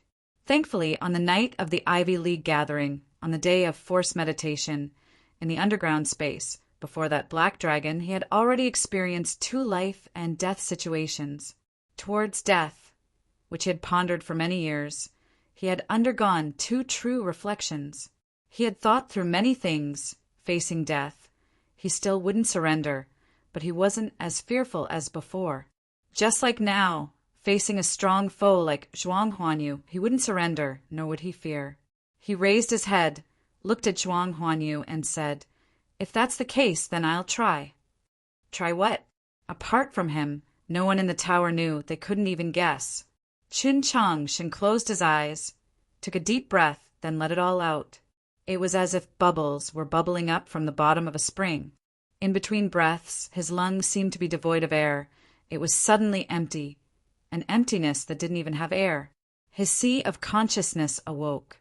The surface of the sea lightly rippled.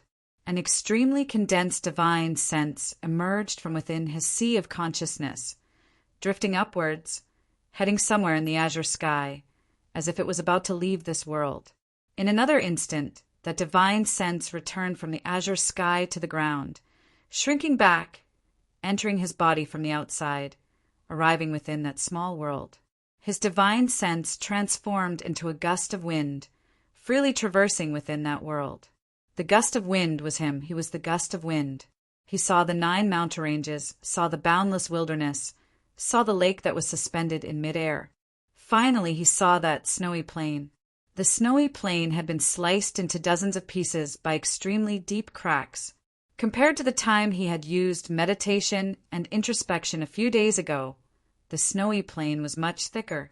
Even at this moment, there were still snowflakes continuously falling. These past few days, he had never stopped drawing starlight into his body.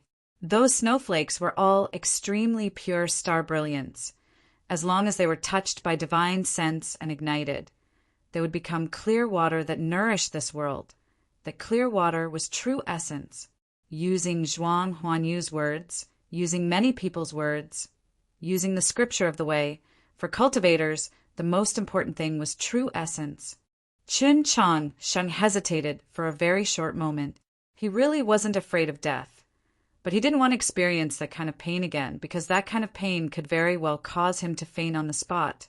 Once that happened, he would naturally lose this match. But it was something that had to be done. Hesitation was hesitation. But that gust of wind didn't stop. It floated down towards a snowy plain in the southeast corner. Like a wildfire, it landed amongst the mountains that were piled with dried leaves. With a boom, that snowy plain began to fiercely burn. The room on the second floor was very quiet. The important personages sat in their respective seats in silence, waiting for Chun Changsheng to admit defeat, waiting for this match to end, waiting for this year's grand examination to finally come to an end. The Orthodoxy's conservative faction's plan, or perhaps it should be said, attempt, had suffered the heaviest blow. Yet, at this moment, an aura suddenly emerged from within the tower of purging dust. That aura was a little berserk. It was extremely blazing, as if someone had lit a bonfire downstairs, and the intensity of the fire was extremely great. Mo.Yu's expression became slightly stern. She stood up, her palace dress leaving behind an afterimage in the dusky room. She instantly arrived before the window. Her gaze passed through the paper flowers on the window. Looking downstairs, her face was expressionless, but her eyes revealed a strange splendor. The great figures present were all experts with profound realms. How could they not sense what that aura represented? No one paid any attention to the realm of strength that Mo.Yu had displayed in that instant. They all came to the window and looked downstairs. As their gazes fell, their expressions changed abruptly. For a moment they were speechless. In front of the stone wall downstairs, Chun Changsheng stood within the yellow sand, his eyes closed. Beside his bare feet was the sand that had been drenched by the blood that had flowed from his body. That berserk, blazing aura originated from his body. Everyone could clearly feel that his cultivation level was rising. The true essence within his body was increasing. His aura was becoming stronger. Within the perception of divine sense, he was becoming brighter and brighter, akin to a real bonfire. How is this possible? How is this possible? Everyone stood by the window, witnessing this scene. The expressions on their faces became extremely strange, abnormally shocked. Chun Changsheng had actually begun meditative introspection. He was converting star brilliance into true essence. The problem was, apart from the very beginning, when moving from the purification stage to the meditation stage, a cultivator would burn all of their accumulated star brilliance into true essence, causing such a strong aura to leak outwards. Afterwards, cultivators using star brilliance to nourish their true essence was a simple matter. How could there be such a large disturbance? Was this Chun Changsheng's first time undergoing meditative introspection? Impossible. Through the previous few rounds of battle, everyone was very clear that he had already completed his cultivation from purification to meditation. Otherwise, his body wouldn't have true essence circulating within it. Then what was with this scene? Could it be that there was someone in this world that could undergo the first stage of meditation twice? The tower of purging dust was deathly silent. Everyone was shocked, speechless, whether it was the knowledgeable personages by the window or the Li Palace clergy. Zhuang Huanyu was even more shocked, to the point of being speechless. The temperature within the tower instantly rose. Chun Changsheng closed his eyes. The sand by his feet began to float upwards. The sand that had been congealed into a ball by the blood, after being roasted by an invisible high temperature, began to dry up and scatter. The blood had all turned into green smoke. Within the fluttering sand, Chun Changsheng's face grew redder and redder.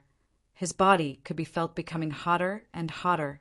Seeing this scene, an archbishop of the Holy Church slightly frowned and calmed down.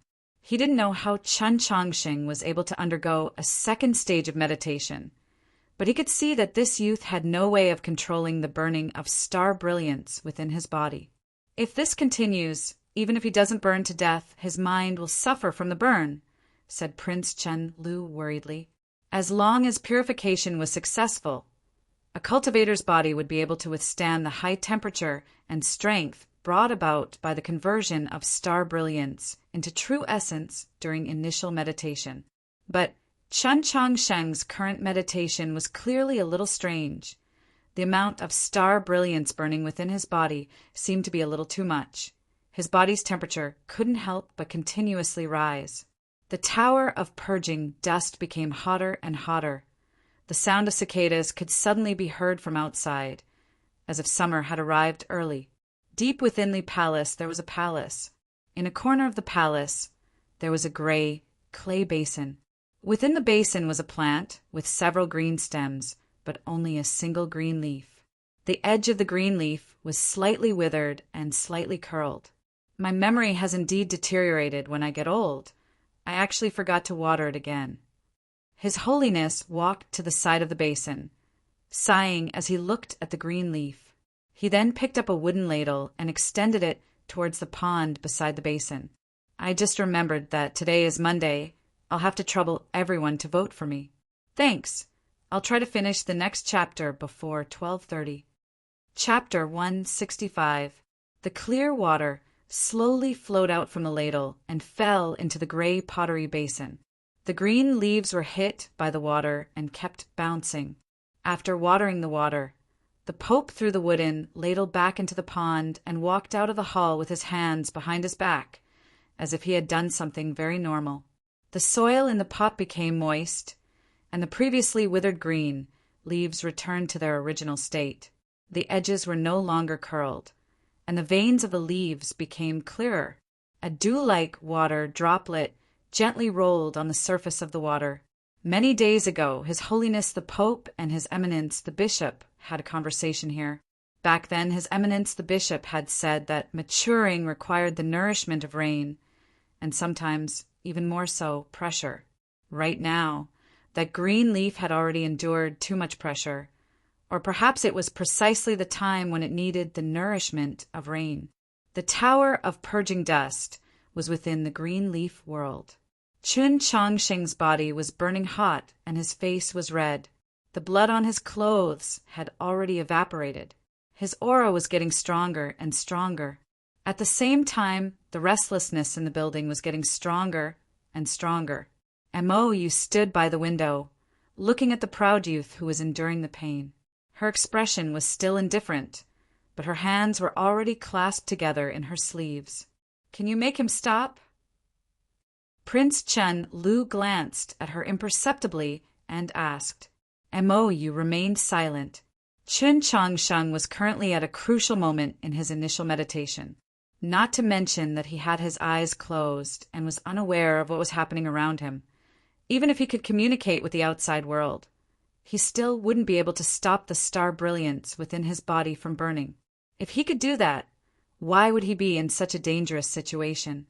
The only thing that could interrupt this process and save him from the brink of death was an external force, and it had to be a very powerful one, even at the legendary level.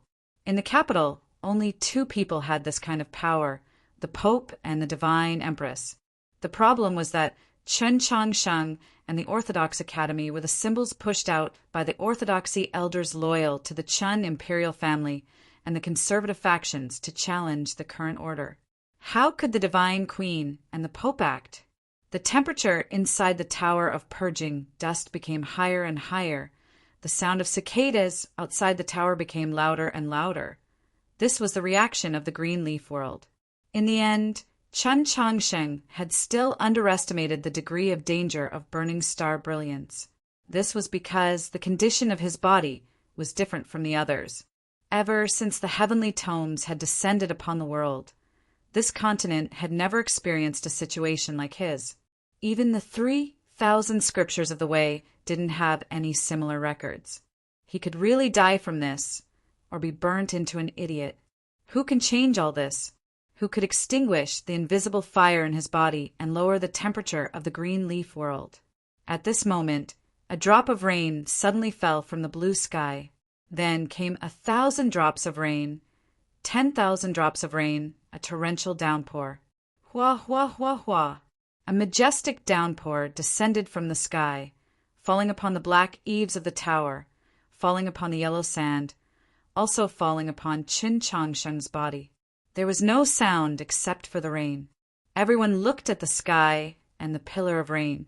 They were shocked, speechless, and filled with awe. Mou's eyes were filled with a hint of fear and confusion. There were no clouds, but it rained. This rain naturally came from outside the world. A bishop of the Holy Church looked at the rain falling from the sky, his expression constantly changing. As one of the Orthodoxy's 6 prefects, he naturally knew where this rain was coming from. But as a trusted aide of the Pope, he could not understand why there would be this rain. Why did the saint help that youth from the tradition academy? The rain could wash away the dust of the world, but it could also take away the warmth. The rainwater fell upon Qin Changsheng's body, coming into contact with his burning skin, instantly evaporating into water vapor. At the same time, his body temperature was also rapidly decreasing. The temperature within the tower was also rapidly decreasing. Previously, it seemed to have been midsummer, the heat unbearable. But after this rain, it had become late autumn, the chill gradually rising. Zhuang Huanyu suddenly felt a little cold. At that moment, he heard a cough coming from the second floor. He didn't know who it was that coughed, but he knew that person was reminding him that he had to make the first move before this autumn rain ended. Although he wasn't clear on what was happening to Chen Changsheng's body, he couldn't give any chance for an accident to occur. But he didn't move. This was because this autumn rain was too majestic, creating gullies upon the yellow sand, causing him to feel a sense of awe and fear, not daring to cross it. But that didn't matter. Because he was the pride of Heavenly Academy, he was very proud. He had originally wanted to prove to the entire continent and Her Highness that Chen Changsheng was inferior to him. Therefore, defeating Qin Changsheng at his strongest was the best thing that could happen. One autumn rain, one cold. The interior of the building gradually became cold and cheerless. The downpour gradually thinned, becoming a pitter-patter. Qin Changsheng opened his eyes. His eyes were very bright, akin to raindrops, allowing him to clearly see the hidden scenes of this world. The yellow sand that was floating around his body had already fallen. The true essence that had leaked out had all been absorbed back into his body. He, who had once again entered initial meditation, successfully surpassing levels, was currently at his peak. He raised the short sword in his hand. A sword manifestation, akin to autumn rain, enveloped the entire tower, instantly arriving before Zhuang Huanyu. The first form of Zhongshan's sword of wind and rain, rising pale yellow. Zhuang Huanyu's face instantly paled. He didn't think that in such a short period of time, akin to a single rainstorm, Chen Changsheng had closed his eyes and opened them had become so strong. The sword intent that was like the autumn rain was condensed to the extreme, and the true essence contained within it was also extremely powerful. Under his slightly shocked state, he didn't have the time to react, putting him at an absolute disadvantage. That condensed yet unreleased sword manifestation was akin to an autumn rain that had yet to fall, only a foot away from the center of his eyebrows. Drip, drip, drip. The rain on the black eaves slowly fell, hitting the ground. The yellow sand had already been washed away by the rain, revealing the flagstone beneath. The rainwater struck against the flagstone. The monotonous sound caused the atmosphere to become abnormally tense. Qin Changsheng didn't continue to attack. This strike was his first strike after breaking through to the next stage. His mental energy and sword momentum were at their peak.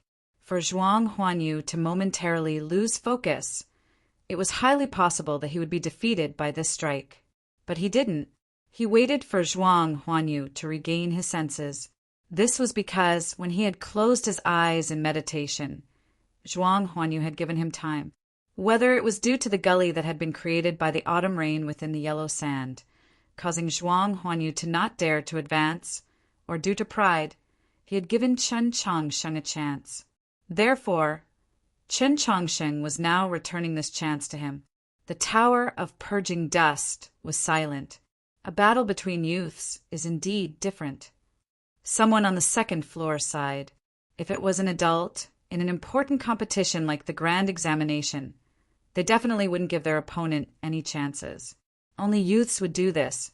Perhaps it was because they hadn't experienced much, their bodies weren't stained with too much dust, or perhaps it was because this autumn rain had washed away the dust on their bodies. In short, compared to adults, they still believed in things like fairness. Perhaps this was naive and childish, but it also represented a certain vitality and confidence. Now you can't beat me. Qin Changsheng looked at Zhuang Huanyu and said, "Admit defeat." That's all for today. Chapter 166. Qin Changsheng's clothes were in tatters, and his chest was injured. He looked as miserable as he could be. If Tang 36 saw this, he would definitely mock him for being beaten like a dog. Yet, under these circumstances, he actually wanted Zhuang Huanyu to admit defeat. Looking at his expression, it didn't seem like he was joking. His attitude was very serious, and his tone was very sincere, causing Zhuang Huanyu to be very angry, feeling that this was a great insult and contempt. Qin Changsheng had no intention of mocking him. He was only making a calm judgment. No matter if it was because of the autumn rain or the increase in his body's strength. Since star brilliance didn't burn him to death, it meant that the snow plane could provide him with an endless supply of true essence. In reality, his true essence was at an unprecedented level. The biggest difference between him and Zhuang Huanyu was no longer there. Why wouldn't he be confident? "Why is he so confident?" asked the principal of Star Caesar Academy with a frown. Even if Qin Changsheng had miraculously undergone a second initial meditation, all the important figures in the capital knew that it hadn't even been a year since he confirmed his fated star and started absorbing starlight for purification, while Zhuang Huanyu had already cultivated for over 10 years. Why would he think that his true essence level had already caught up to his opponent? Qin Changsheng used reality to prove to everyone that his confidence was reasonable, although he couldn't explain where the reason was. Zhuang Huanyu stared at him. The sword of hithering light that was stabbed into the stone floor slightly trembled. Hundreds of sword shadows once again formed, attacking him from all directions. It was as if the tower was once again experiencing a storm. Qin Changsheng's right hand held onto the short sword, but its position was slightly shifted upwards. The space between his thumb and forefinger was shifted to the edge of the scabbard. It was as if he was using his palm to simultaneously hold onto the sword hilt and scabbard. Naturally, he couldn't draw the sword. He didn't draw the sword, didn't dodge, and didn't use his body to resist. Instead, he struck out with the scabbard and sword. The tower resounded with the sound of a tiger, naturally creating wind. Several strong sword winds collided with the sword shadows that were attacking from all directions, creating a few muffled sounds. Then the sword shadows all shattered and dispersed. Using true essence to fight true essence, they were equal. Using a sword to break the sword shadows was naturally easy. The expressions of the important figures on the second floor slightly changed. They finally confirmed that Qin Changsheng's cultivation level was completely different from before. Whether it was the purity or quantity of true essence, he was at least no weaker than Zhuang Huanyu. Mo's clenched hands had already loosened. She caressed the window frame, her face still expressionless, but her mood was not as relaxed as it appeared. She didn't want others to see that she didn't want anything to happen to Qin Changsheng, nor did she need to worry that Qin Changsheng wouldn't be able to defeat Zhuang Huanyu. But Qin Changsheng's performance, as well as his unreasonable true essence explosion, made her think of that night many days ago, that night when she and the Divine Empress were gazing at the stars on the dew platform. That night, the Divine Empress sensed that someone was fixing his fated star in the capital. That star was extremely far away, and that person's spiritual sense was extremely serene and powerful. That person was Qin Changsheng. The big shots were deep in thought by the window on the second floor, but the battle below had already become intense. Qin Changsheng, sword and scabbard, used his true essence to forcefully break apart the storm-like sword silhouettes. His figure became faint, and in the next moment, he arrived before Zhuang Huanyu. A distance of over 10 meters was covered in the blink of an eye. He didn't use the sword force of Zhongshan's sword of wind and rain. Instead, he used discerning steps. Zhuang Huanyu had, by now, completely calmed down. Qun Changsheng easily breaking apart his sword silhouettes made him feel a little surprised, but it couldn't cause him to become distracted again. His face didn't contain any fear. He extended his right hand. The sword of Hithering Lights, trembling, intensified. With a clang, it flew up from the ground and returned to his palm. Clink, clink, clink, clink. Over 10 continuous sword sounds rang out. The sword of Hithering Light seemed to come alive in his hand. Its sharp edge pierced through the air, thrusting towards Chen Changsheng's body. The ground that had been washed by the autumn rain had remnants of moist yellow sand. Those yellow sand were brought up by Zhuang Huanyu's sword, forming over 10 extremely fine lines of sand. Those lines of sand were sword arts, the visible movement of the sword. Qun Changsheng could use his true essence to break apart those sword silhouettes. But to block those lightning-fast sword maneuvers, an even more exquisite sword maneuver was required. The expressions of the spectators upstairs became extremely focused. They had all seen or heard of the story of Chen Changsheng's exchange with Go Hanshi at the Ivy League gathering. They knew that this unremarkable youth from the orthodoxy was the same as Go Hanshi, who was well versed in the scripture of the way and knew the sword arts of countless sects and sects. They couldn't help but be curious as to how he would deal with it. Over 10 thin lines of sand attacked Qin Changsheng's body from various angles. Behind the lines of sand was the cold edge of the sword. Qin Changsheng still didn't draw his sword. His hand gripped the edge of the scabbard and the hilt. He couldn't draw his sword even if he wanted to. He gripped the short sword and struck down just like that. The strike was exceptionally clean and efficient, concise and powerful. It didn't seem like a sword art at all, and didn't seem to have any subtlety to it. It was akin to a woman washing clothes by a river, using a wooden mallet to incessantly strike against a rock. It seemed like a normal strike, but when he raised the short sword and struck down, at least 3 important figures by the window upstairs cried out in surprise. Staff of mountain toppling. Yes, what Qin Changsheng used wasn't a sword art, but a staff art. He had read the scrolls of the way since he was a child, and he read extensively. After entering the Tradition Academy, he also read day and night, comparing the Xiuxing books in the library. The scrolls of the way he read in the first 14 years were all converted into the knowledge needed for Xiuxing. In terms of understanding of Xiuxing methods of the sects and schools in the world, besides Go Hanshi, no one was better than him. He was also very diligent in Xiuxing. In just half a year, he mastered a lot of sword arts and other Xiuxing methods. At the Ivy Festival, he guided Luo Luo and Tang 36 to defeat Guan Fei, Bai, and Qi Jian. He relied on this ability, but many people forgot that his mastery of those sword arts and Xiuxing methods was only on paper. He knew how to use the 3 movements of Wen Shui, the order and angle of the 7 swords of Lian Shan. But this didn't mean that he could use the 3 movements of Wen Shui and use the 7 swords of Lian Shan casually. Not to mention that he hadn't completed his purification at that time, so he couldn't Xiuxing. Even if he wanted to practice the sword, it wouldn't be possible. No matter how diligent he was, no matter how talented he was, he couldn't master so many methods in just a few months. If he wanted to achieve something in the way of the sword, he would need at least 10 years of hard work. Whether it was Qiu Shanjun or Guan Fei Bai who proved at the Ivy Festival that he could use at least 100 sword arts, they were all the same.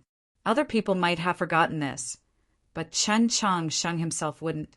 He knew very well that he couldn't win against Zhuang Huanyu or any of the 4 disciples of Lishan's sword sect in terms of sword arts. Even if he could think of a method to counter his opponent's sword arts, he couldn't use it in such a tense and intense battle. Xiuxingists at different stages needed different levels of battle methods. What he needed now was a relatively simpler and more effective battle method. He couldn't think of a sword art that could counter Heavenly Academy's Sword of Way, and one that he could currently master. Therefore, his right hand that was holding the sword moved down, and at the same time he held the sheath along the hilt of the sword. This way of holding the sword showed that he didn't think of drawing the sword. Holding it like this, the short sword became a short stick. He used the stick technique, the staff of mountain toppling. 3 exclamations, almost simultaneously, sounded on the second floor. The ones who exclaimed were the 2 archbishops of the Holy Church and the Bishop of Temple Seminary, because they recognized this type of stick technique, because they hadn't seen this type of stick technique for many years. The staff of toppling mountain was a stick technique of Orthodox Academy. According to legend, when it was first created, it was a stick used by the Academy supervisor to punish students who violated the rules. Orthodox Academy had already declined for over 10 years, so this type of stick technique naturally hadn't appeared on the continent for over 10 years. The 2 archbishops of the Holy Church were important figures of the Orthodoxy's new faction, and naturally opposed to Orthodox Academy that represented the old faction. However, even for them, after over 10 years, to suddenly see the famous staff of toppling mountain once again within the Orthodoxy, they still couldn't help but exclaim in surprise, and their emotions instantly became extremely complicated. Xue Xingchuan and Su Shiji were also people who had seen the glory of Orthodox Academy in the past, and were only slightly later than the 3 archbishops. They also recognized the stick technique used by Qin Chongsheng, and their expressions slightly changed. The staff of toppling mountain was the stick technique of Orthodox Academy. It walked the path of violence and straightforwardness. It was simple and clear, and its goal was to beat the students down, to beat them in pain. This type of stick technique didn't seem to have any logic to it, but in reality it concealed many principles, just like the rules of Orthodox Academy. You couldn't avoid it, you could only endure it. Zhuang Huanyu's expression was incomparably grave, but the sword in his hand didn't slow down in the slightest. Qin Chongsheng's short sword's momentum was too direct, so direct that it didn't seem to be any sort of technique. It seemed that the sword in his hand had enough room to stab into Qin Chongsheng's body first, but the short sword in Qin Chongsheng's hand gave him a feeling that if he were to do so, then in the next moment, no matter how heavily injured Qin Chongsheng was, his sword would still fall from its scabbard and strike onto his body. Attacking first seemed to be meaningless. Dodge. It seemed like he couldn't dodge, so he could only block it head-on. Zhuang Huanyu's true essence flowed out in an endless stream. The tip of his sword pierced through the air, meeting Qin Chongsheng's sword. The staff of toppling mountain against the sword of hithering light was akin to Orthodox Academy against Heavenly Academy. If the newly reborn Orthodox Academy wanted to regain its position within the Orthodoxy, it seemed that it had to pass through this hurdle. The 2 swords met in the air, then separated, then met again. No matter how unreasonable Qin Chongsheng's sword descended, it would always be blocked by Zhuang Huanyu's sword. No matter how exquisite Zhuang Huanyu's sword moves were, he had no way of breaking through Qin Chongsheng's sword. In an extremely short period of time, the 2 swords met over a dozen times. A deafening sound of collision resounded within the tower. Over a dozen white balls of air continuously formed around the 2 of them, before exploding in an instant. Those balls of air were the vibrations emitted when the 2 swords met. Clap, clap, clap, clap, clap. The 2 figures suddenly separated. Zhuang Huanyu gave a muffled groan. His face slightly pale, his right hand, which was holding onto his sword, slightly trembled. He wasn't able to completely seal off Qin Chongsheng's sword. At the last moment, Qin Chongsheng's sword descended from its scabbard, striking onto his wrist. If it wasn't for Zhuang Huanyu's sword manifestation pointing straight at him, in a slanted thrust, allowing the tip of Qin Chongsheng's scabbard to graze him, perhaps his wrist would have already been shattered. In a direct confrontation, using sword against sword, in the end he was actually at a disadvantage. Zhuang Huanyu couldn't accept this reality. His face became rather pale. In the next moment he threw the scabbard onto the ground and once again advanced. Chapter 167. A sword without a scabbard, its edge was revealed. Zhuang Huan Yu's sword broke through the wind, no longer holding anything back. Imbued with vigorous true essence, it pierced towards Chen Changsheng's body. The tip of the sword emitted a green light and a chi-chi sound. The sand on the ground once again rose up, dancing in the air. Chen Changsheng used discerning steps. His figure suddenly blurred, leaving behind a series of afterimages as he surrounded Zhuang Huanyu, the short sword in his hand like a staff, continuously striking down. It was still a quick strike. Zhuang Huanyu didn't feel the slightest bit of fear. His sword maneuvers were exquisite. His attacks were exceptionally wild due to his anger. But his defense was also extremely perfect. It could be seen that his mind wasn't in the slightest bit disturbed. No matter how fast Chen Changsheng's footwork was, no matter how direct and forceful the short sword strikes were, it couldn't find any openings, nor could it find any openings. On the contrary, Zhuang Huanyu's sword manifestation became increasingly calm. Countless sword flashes were like an invisible net, causing Chen Changsheng's footwork to become increasingly heavy. Even if he wanted to escape, it wouldn't be that easy. Chen Changsheng had calculated his intentions. Zhuang Huanyu wanted to use this sword maneuver to erase his advantage in speed, ultimately entering a contest of pure moves and true essence. He made a decision without hesitation. His movement technique abruptly changed, his speed reaching an inconceivable level. He took 3 steps to the right, but ultimately appeared on the other side of Zhuang Huanyu. Zhuang Huanyu turned his wrist and stabbed, an indescribably wondrous sort of the way, directly deflecting the short sword in Chen Changsheng's hand, then seized the opportunity to stab towards his throat. Chen Changsheng was suddenly in danger, but his expression didn't change because he had already arrived within Zhuang Huanyu's sword flashes. Now, no one could even think of dodging. He turned his body, allowing the sword of hithering light to pierce through his shoulder. The short sword in his hand directly swung towards Zhuang Huanyu's face. Zhuang Huanyu reversed the sword of hithering light, using its hilt to receive the blow. At the same time, he took a wrong step, the blade once again slashing towards his throat.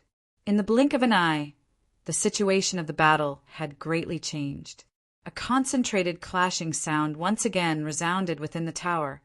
That was the sound of 2 swords clashing. But compared to the first round, this time the clashing of swords was endless, as if it would never stop. White clouds of air constantly formed, then exploded, then disappeared again. Whether it was Chen Changsheng or Zhuang Huanyu, both had decided to decide the victor. Ca, ca, ca, ca, ca, ca. 3 sounds of splitting resounded. Bam, bam, the sound of 2 solid blows rang out. The drizzle had stopped and the wet sand had fallen to the ground. Chen Changsheng and Zhuang Huanyu abruptly separated, retreating a distance of 12 or so meters before standing still. Chen Changsheng had been stabbed 3 times, in addition to the previous sword wound. 6 sword wounds crisscrossed on his chest, dripping with blood unbearable to look at. Zhuang Huanyu had been struck twice by his dagger. His right shoulder caved in slightly and blood flowed out. His face was abnormally pale.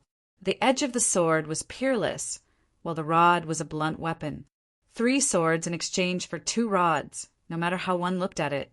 In this last exchange of swords, Zhuang Huanyu should have gained the upper hand. If it was anyone else who was Zhuang Huanyu's opponent, under these 3 swords, they would definitely be heavily injured, unable to continue fighting. Chen Changsheng didn't fall. Zhuang Huanyu wanted to use move against move, sword against sword, true essence against true essence. His response was even more unyielding, directly exchanging move for move, sword for sword, injury for injury. This was the method that Liang Ban who used to defeat Tang 36. It was the strategy that Gohan sure came up with. It was used by him in this crucial match against Zhuang Huanyu. Chen Changsheng had always been someone who was willing to learn, someone who was good at learning. Moreover, for him to dare use this method, It showed that he had absolute confidence in his own true essence and defensive abilities. At the very least, it was stronger than Zhuang Huanyu's. Zhuang Huanyu also didn't fall, although his face was extremely pale. Their bodies were covered in blood. Separated by a distance of over 10 meters, they silently stared at each other. The Tower of Purging Dust was silent. The VIPs by the window on the second floor also maintained their silence. This match, to them, naturally didn't mean much, but the calmness and courage that Chen Changsheng and Zhuang Huanyu displayed in this match, for exceeding their age, caused them to be moved. Their silence at this moment, perhaps, represented a form of respect. Silence also represented nervousness. Who had won? Outside of the tower it was also silent. The examinees outside the tower were even more nervous than those within, wanting to know who had won this match. Ever since Chen Changsheng and Zhuang Huanyu entered the tower, everyone's gazes fell upon that tightly shut door. Similar to the previous matches, the examinees couldn't see what was happening within the tower. They could only guess at what had happened through the sounds coming from within the tower. The tower's soundproof array after the second round would often lose its effectiveness. This was because the participating examinees were getting stronger and the battles getting more and more intense. This match was the same. Not long after the door had closed, the examinees heard a shrill, piercing sound.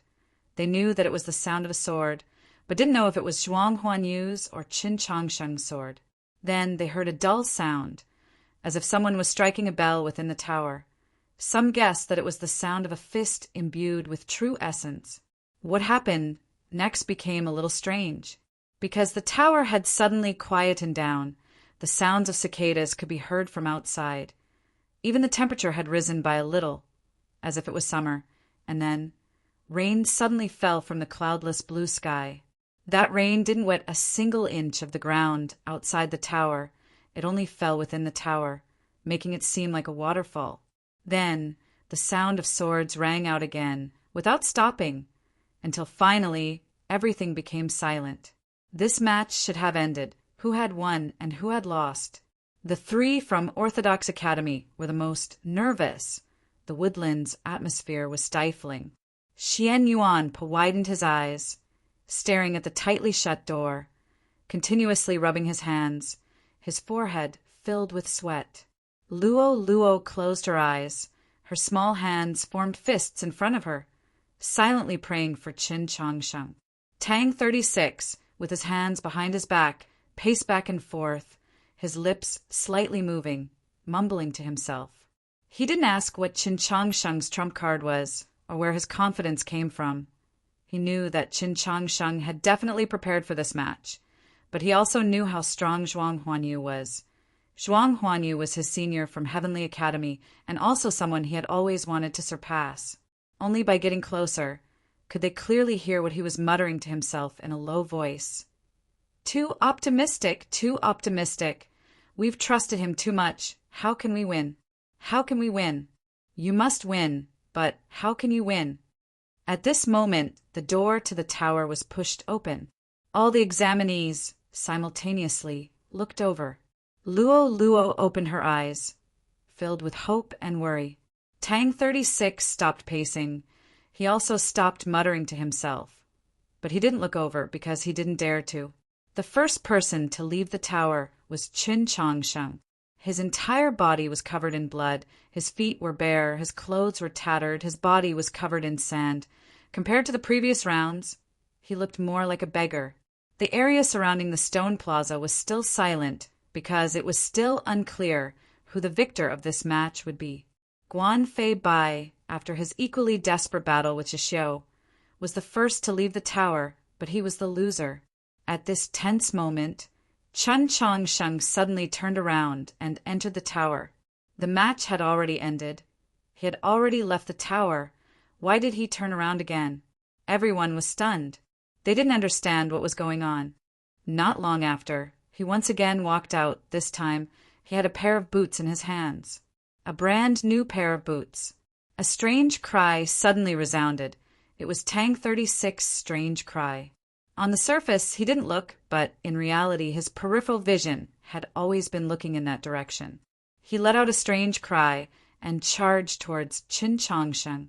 Luo Luo let out a long breath, lightly patting her chest, her face filled with lingering fear and happiness. Xian Yuan didn't understand. Scratching his head, he asked, "What happened?"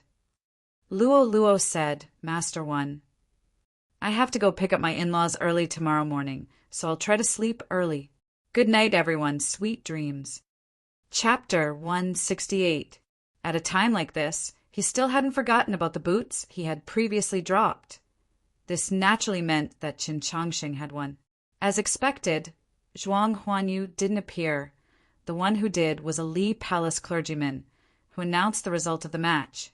Under the astonished gazes of the examinees, Qin Changsheng lifted his boots and slowly walked down the stone steps barefooted. Tang 36 had already run up to him, supporting him, at the same time extending his hand to receive the new pair of boots from him. Qin Changsheng was a little embarrassed, saying, "You're too kind." Although he was embarrassed, he didn't refuse Tang 36's support. This was because he had sustained a rather heavy injury. Even though he had received treatment from the holy light within the tower, he was still very weak. Tang 36 sighed. "From today onwards, I probably only have the right to carry your shoes. Shouldn't I hurry up and curry favor with you?" This was a famous proverb in the Zhou dynasty. Tang 36 sighed. He was sad, but his eyes were filled with happiness. Xian Yuanpe and Luo Luo also came over at this time. Within the tower, Zhuang Huanyu laid on a stretcher, his right shoulder slightly caved in, half of his body covered in blood, his eyes closed, his grayish-white lips slightly trembling, his fists tightly clenched. The room on the second floor was also very quiet. The personages were all silent, not knowing how to evaluate this match. Many matches had already ended in the grand examination. Qin Changsheng and Zhuang Huanyu weren't the strongest, nor was their match the most intense. If one were to compare the most intense and desperate, it would still be the silent match between Zhixiu and Guan Feibai. Similarly, this match wasn't the most spectacular. The match between Qi Jian and Liang Ban Huatli Mountain was the most spectacular. But this match was full of twists and turns. Qin Changsheng had actually once again entered initial meditation, breaking through on the spot, at the same time breaking Zhuang Huanyu's incomparably stable performance. It was very worthy of reflection. Outside of the tower, everyone's gazes fell upon the woodlands, a scene of silence. They didn't know how Qin Changsheng had won. Many speculations arose, making them even more shocked. Zhuang Huanyu was the pride of Heavenly Academy, the strongest of the capital schools. Even he couldn't stop Qin Changsheng's footsteps. Could it be that His Eminence's declaration that day at Li Palace would really become reality? Could it be that Qin Changsheng could really obtain first upon the first banner? The Mount Li Sword sect disciples by the stream were quiet for a very long time. Guan Fei looked at Qin Changsheng, who was helped by Luo Luo to sit down under the poplar tree. He said emotionally, "You really live up to your reputation. In terms of xiu xing and battle, Qin Changsheng isn't famous, nor is he famous for being lucky. Therefore, this makes him seem even more extraordinary." Gohan sure looked at Qin Changsheng, who was leaning against the poplar tree with his eyes closed in rest, and silently thought to himself, a youth that didn't know how to cultivate or battle, using only a few months' time, had grown to such an extent. How much time and effort had he put into this? It wouldn't be an exaggeration to say that he had burned his own life force, all for the sake of obtaining first upon the first banner. Was it worth it? The silence outside the tower was broken by the sound of coughing coming from the woodlands. Qin Changsheng leaned against the white poplar tree, coughing incessantly, appearing to be in extreme pain. With each cough, the sword wound on his chest would split open again, spilling blood. Relying on his indifference towards death, he had painstakingly defeated Zhuang Huanyu. But he had also paid a heavy price. It was obvious that before the end of the grand examination, his wounds wouldn't be able to recover. Luo Luo hurriedly helped him bandage his wounds. Tang 36 followed his instructions and searched for medicine within his bag. Xian Yuan brought over a large bowl of water. Tang 36 also found the pills that Qin Changsheng needed. Qin Changsheng used the water to swallow a large handful of pills. He then tiredly closed his eyes and continued to regulate his breathing. Luo looked at his pale complexion. She couldn't bear to continue. She wanted to say something, but in the end, she didn't say anything. With Qin Changsheng's current condition and injuries, not to mention the possibility of encountering Go Hanshi, even any random examinee could easily defeat him. But she couldn't bring herself to say anything to persuade him not to continue fighting. Tang 36 and Xian Yuan couldn't say anything either. Even the Li Palace clergy that had previously seen the wounds on his body couldn't bear to persuade him to withdraw from the competition. That's right, the couldn't bear part wasn't that they couldn't bear to see him continue fighting despite being heavily injured, but rather they couldn't bear to see him persevere to this point, only to have him stop fighting. Qin Changsheng wouldn't stop fighting. The dueling for the grand examination wouldn't stop due to his injuries. The dueling continued. Go Hanshi entered the tower just like the previous rounds. He was as calm as the spring rain, defeating his opponent for this round, the young girl from Holy Maiden Peak. What made the people from Orthodox Academy feel increasingly uneasy was that, even at the final stage, Go Hanshi's opponent still hadn't been injured. This type of perfect control represented absolute strength. After Tian Haixing Shui's withdrawal, the difference in strength between Go Hanshi and the other examinees was so great that it caused others to feel despair. Orthodox Academy could only place their hopes on Zhixiu, who would be entering the competition next. The Wolf Tribe youth that was ranked third on the Proclamation of Azure Clouds, according to the previous lot drawing. If he were to defeat his opponent for this round, he would then encounter Go Hanshi. In reality, amongst the examinees present, only he and Luo could pose a certain threat to Go Hanshi. Luo couldn't encounter Go Hanshi. He was her only choice. Zhixiu's opponent for this round was a young officer from Star Caesar Academy. He didn't directly enter the tower. Instead, he walked towards the woodlands. Seeing this scene, the examinees were a little shocked. Recalling that Tang 36 had previously gone to find Zhixiu, they couldn't help but feel curious as to what was going on. Zhixiu walked to the woodlands, looked at Tang 36, and expressionlessly said, "Pay up!" Hearing those two words, Luo and Xian Yuan pose expressions slightly changed. Only then did they believe that Tang 36's words were true. Even Qin Changsheng opened his eyes. So, the Wolf Tribe youth that was known for being cold and lonely was actually someone who only cared about money? Tang 36 felt this especially strongly. He suppressed his voice and angrily said, "You want money for this type of opponent?" Zhixiu's face remained expressionless. He even seemed a little sluggish, asking, "Why can't I?" "Can't you win for sure?" Tang 36 angrily said. "If I don't pay you, are you saying that you can't beat that guy?" Zhixiu thought about it, then said, "But you want me to fight Go Hanshi?" Tang 36 said, "We'll discuss the price after the next round." Zhixiu shook his head and said, "If I want to fight Go Hanshi, I have to first win this round, so you also have to pay for this round." Tang 36 looked at him like he was looking at a monster. Seeing that he didn't have any intention of changing his mind, he could only admit defeat. He took out a banknote from his sleeve and handed it over. Zhixiu looked at the banknote. The number on it made him very satisfied. He gave a rare nod and said, "I'll do my best." After saying that, he left the woodlands and headed towards the tower. Luo widened her eyes, looked at Tang 36 and asked, "That's possible?" Xian Yuan looked at Zhixiu's somewhat lonely back. He sucked in a breath of cold air and said, "That's possible? There were a lot of things to do today, so I started work a bit late. The next chapter will be even later. Students that need to wake up tomorrow shouldn't wait. I'll continue writing seriously." Chapter 169.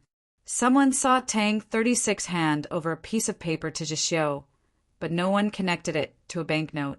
This was because the impression the wolf tribe youth left on the world couldn't be associated with money, just like Luo Luo and Xian Yuanpa. Even though they had seen it happen, they still found it hard to believe. Zhixiu walked into the Tower of Purging Dust. Zhixiu walked out of the Tower of Purging Dust. His opponent did not walk out of the tower. Just like Gohan Shi, he once again welcomed an undisputed victory. But aside from the result, the process was much more controversial than Gohan Shi's, because his opponent was once again heavily injured and unable to get up, and was directly sent out of the education palace. The examinees' gazes followed him down the stone steps, arriving before the group from Orthodox Academy by the woodlands. Tang 36 was a little speechless. He said, "You registered as a student of Star Caesar Academy. You're still using the fake name of Zhang Tingtao. That friend is your classmate. Do you have to be so heavy-handed?" Zhixiu was silent for a while, as if he didn't understand why Tang 36 was concerned about this. Then he said, "I said I'd fight well." Tang 36's banknote made him very satisfied. That's why he had previously nodded to someone and promised to fight well.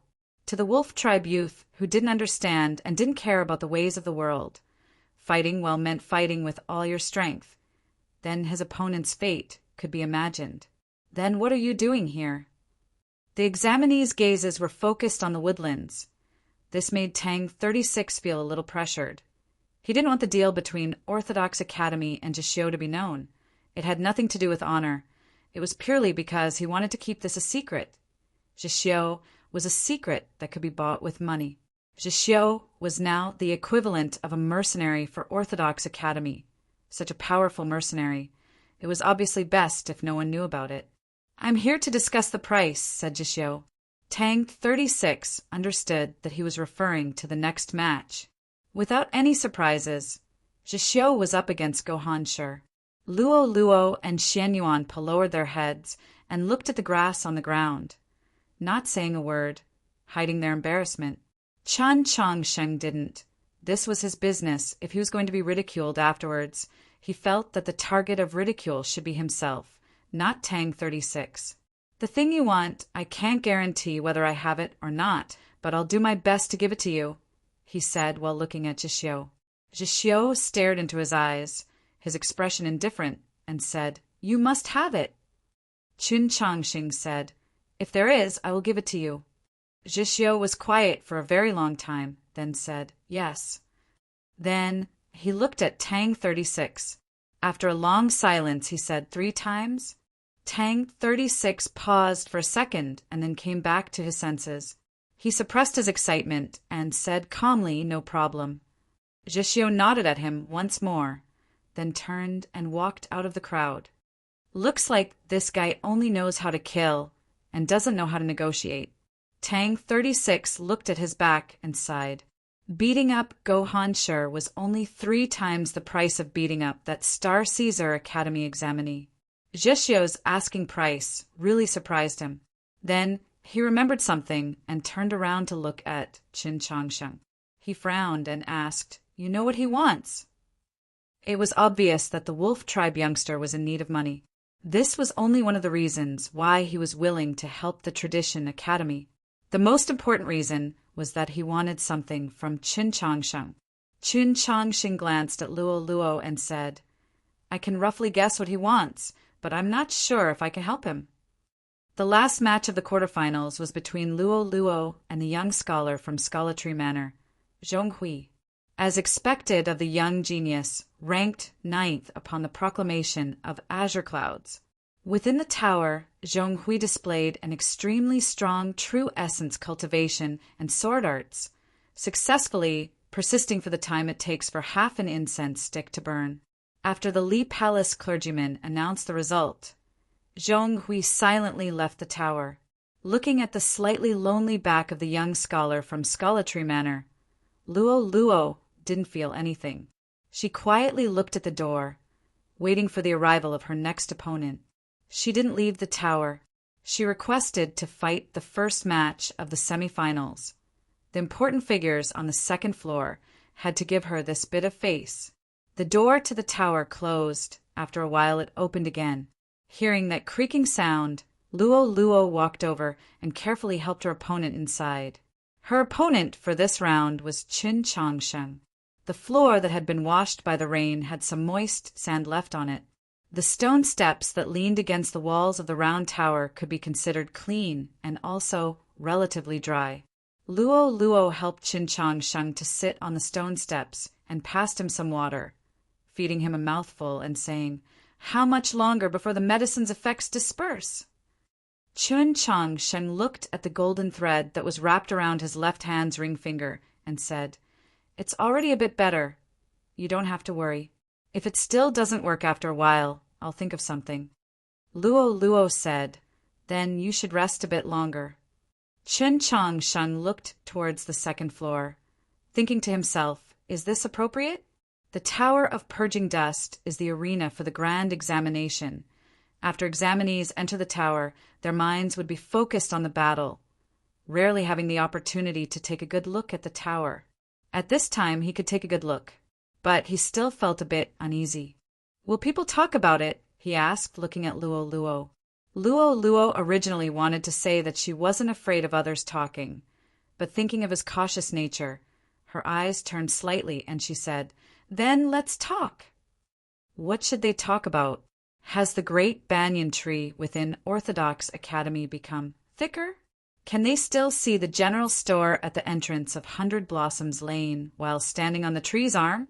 Was the snow accumulated within Heavenly Academy last winter thick? "Sir, how did you defeat Zhuang Huanyu?" Luo Luo asked a question that everyone was concerned about. Qin Changsheng thought for a while, then carefully explained the previous duel, not leaving out the majority of the details. Luo Luo was naturally very shocked, she said with lingering fear. "Fortunately, there was that rain." Qin Changsheng nodded his head.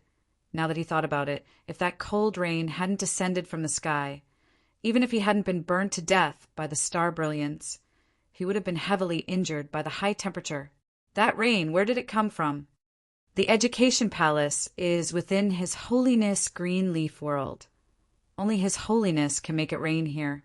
Luo Luo seemed to have thought of something. She stayed silent for a long time, then said, "Sir, this matter seems to be getting more and more complicated." Qin Changsheng remained silent. If the person who had caused that autumn rain was really the Pope, how could he explain it? He and Orthodox Academy were the main targets of the Orthodoxy's conservative faction.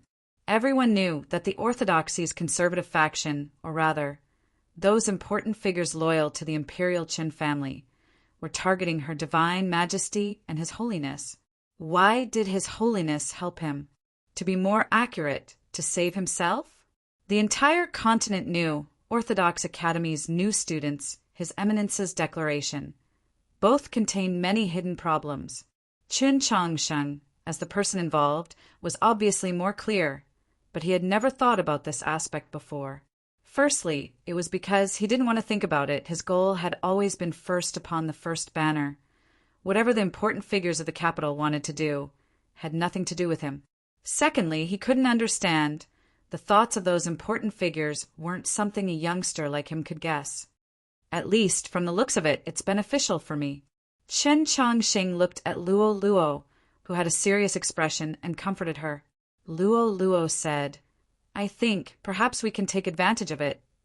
Qin Changsheng didn't quite understand. He asked, "How do we take advantage of it?" Luo Luo's gaze fell upon the sword wounds on his chest, she said.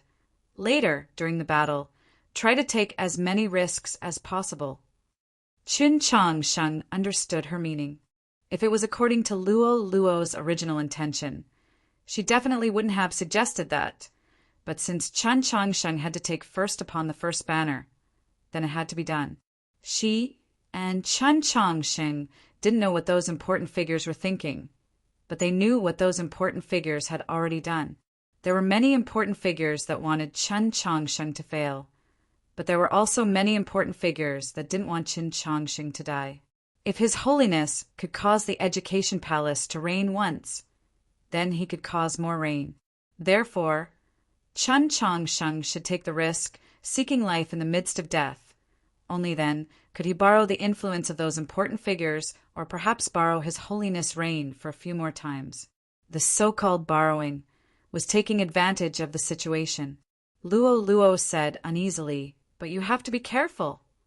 Chun Changsheng reached out his hand and patted her hair, saying, "Don't worry, nothing will happen to me." Luo Luo's expression was a little downcast. She said, "I'm sorry I wasn't able to help you today." She had pleaded with His Holiness for an entire night. Only then could she participate in the grand examination.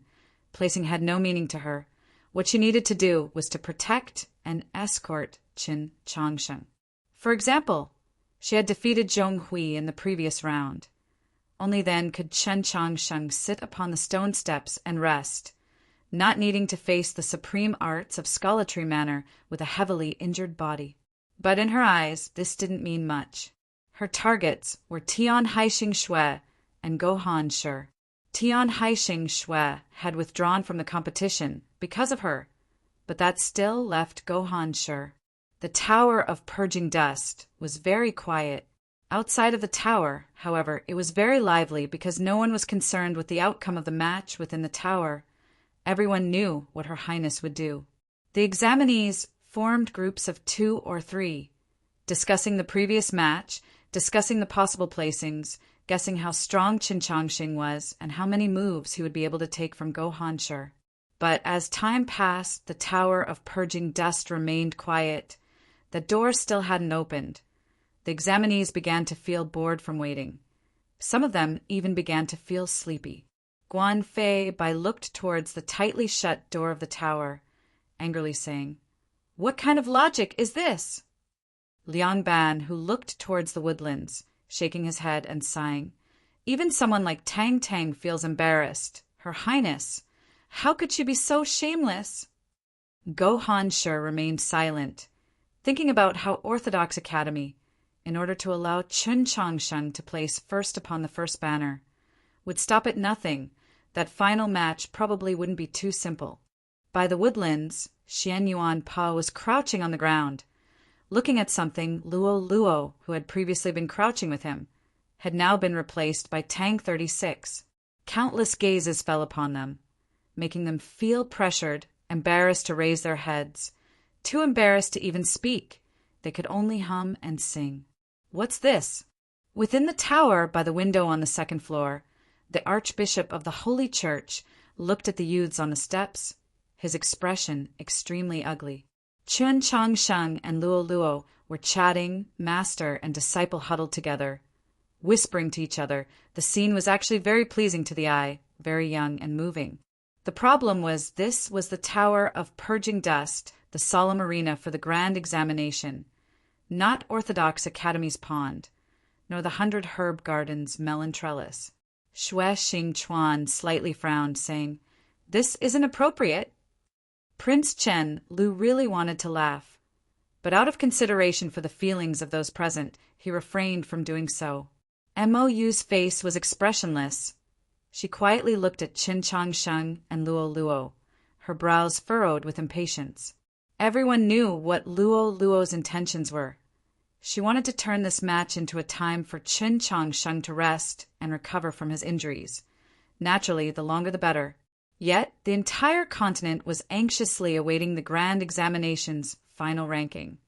Could it be that however long she and Qin Changsheng wanted to rest, the world would have to wait? The most troublesome issue was the grand examination didn't have any rules to restrict this. Who said that both sides had to fight to the death right from the start? Who said that opponents couldn't appreciate each other's talents and have a chat? Luo Luo and Qin Changsheng had countless reasons, or perhaps excuses, to stall for time, turning the match into a chat. The Archbishop of the Holy Church said angrily, "Your Highness, please hurry up. If you don't act, then the two of you will be judged to be passive and directly eliminated." The Li Palace clergyman accurately conveyed the Archbishop's message to the youths chatting on the steps. Luo Luo was very angry, saying, "Can't you see we're accumulating our strength? Who dares to disqualify us?" The Li Palace clergyman really wanted to twitch his mouth, really wanted to say, "Your Highness, Do you think the entire world is blind? Accumulating strength for an entire hour, accumulating it to the point where the two of them were shoulder to shoulder. But he didn't dare to say anything. With a light creaking sound, the window on the second floor was finally pushed open for the first time. Xue Xingchuan arrived at the arena, walked in front of Luo Luo, smiled and said a few words in a low voice. Luo Luo still refused to get up and leave. Chun Chongxing said, "We've rested enough. Let's go out together. Don't make things difficult for His Excellency." Luo Luo was the most obedient to him. She also knew that she couldn't occupy the tower for long, so she helped him up and walked out of the tower. Xue Xingchuan looked at the backs of the youths. He couldn't help but shake his head, appearing very helpless. Just like that, the first match of the grand examinations, semifinals, ended. Her Highness did as everyone expected, directly forfeiting, at the same time earning Qin Chongsheng precious time to rest and recover. Qin Chongsheng entered the finals of the grand examination. He was one step closer to the goal that had once been the laughingstock of the entire continent. Only this process seemed a little absurd. But he didn't care. Luo Luo didn't care either. The further it went, the faster the grand examinations matches progressed. This was because the abilities of the two combatants were getting stronger and stronger, even if the difference was only a sliver. Victory or defeat would only take a few moves. After the second round, the time required for each match was extremely short, otherwise, it wouldn't have been possible for it to reach the final moment so quickly. Qin Chongxing and Luo Luo's match had taken up a full hour, longer than the previous 10 matches combined. Of course, everyone knew that this was a special situation. Only someone with a special status like Her Highness could do this. Yet, just when everyone believed that this would be the longest battle of this year's grand examination, the second match between Gohan Shi and Jixiu in the semifinals once again brought boundless shock to everyone. This was because this battle had lasted for a very long time, and from the looks of it, it seemed that it would continue for even longer, with a high possibility of surpassing an hour. Hearing the terrifying sounds that occasionally resounded from within the tower, Tang 36's expression became more and more serious. The respect in his eyes became more and more concentrated. He turned towards Chun Chongsheng and said seriously, "Aside from your life, whatever that wolf cub wants from you, just give it to him. I'm really tired. I want a few recommendation tickets from you. Just give them to me."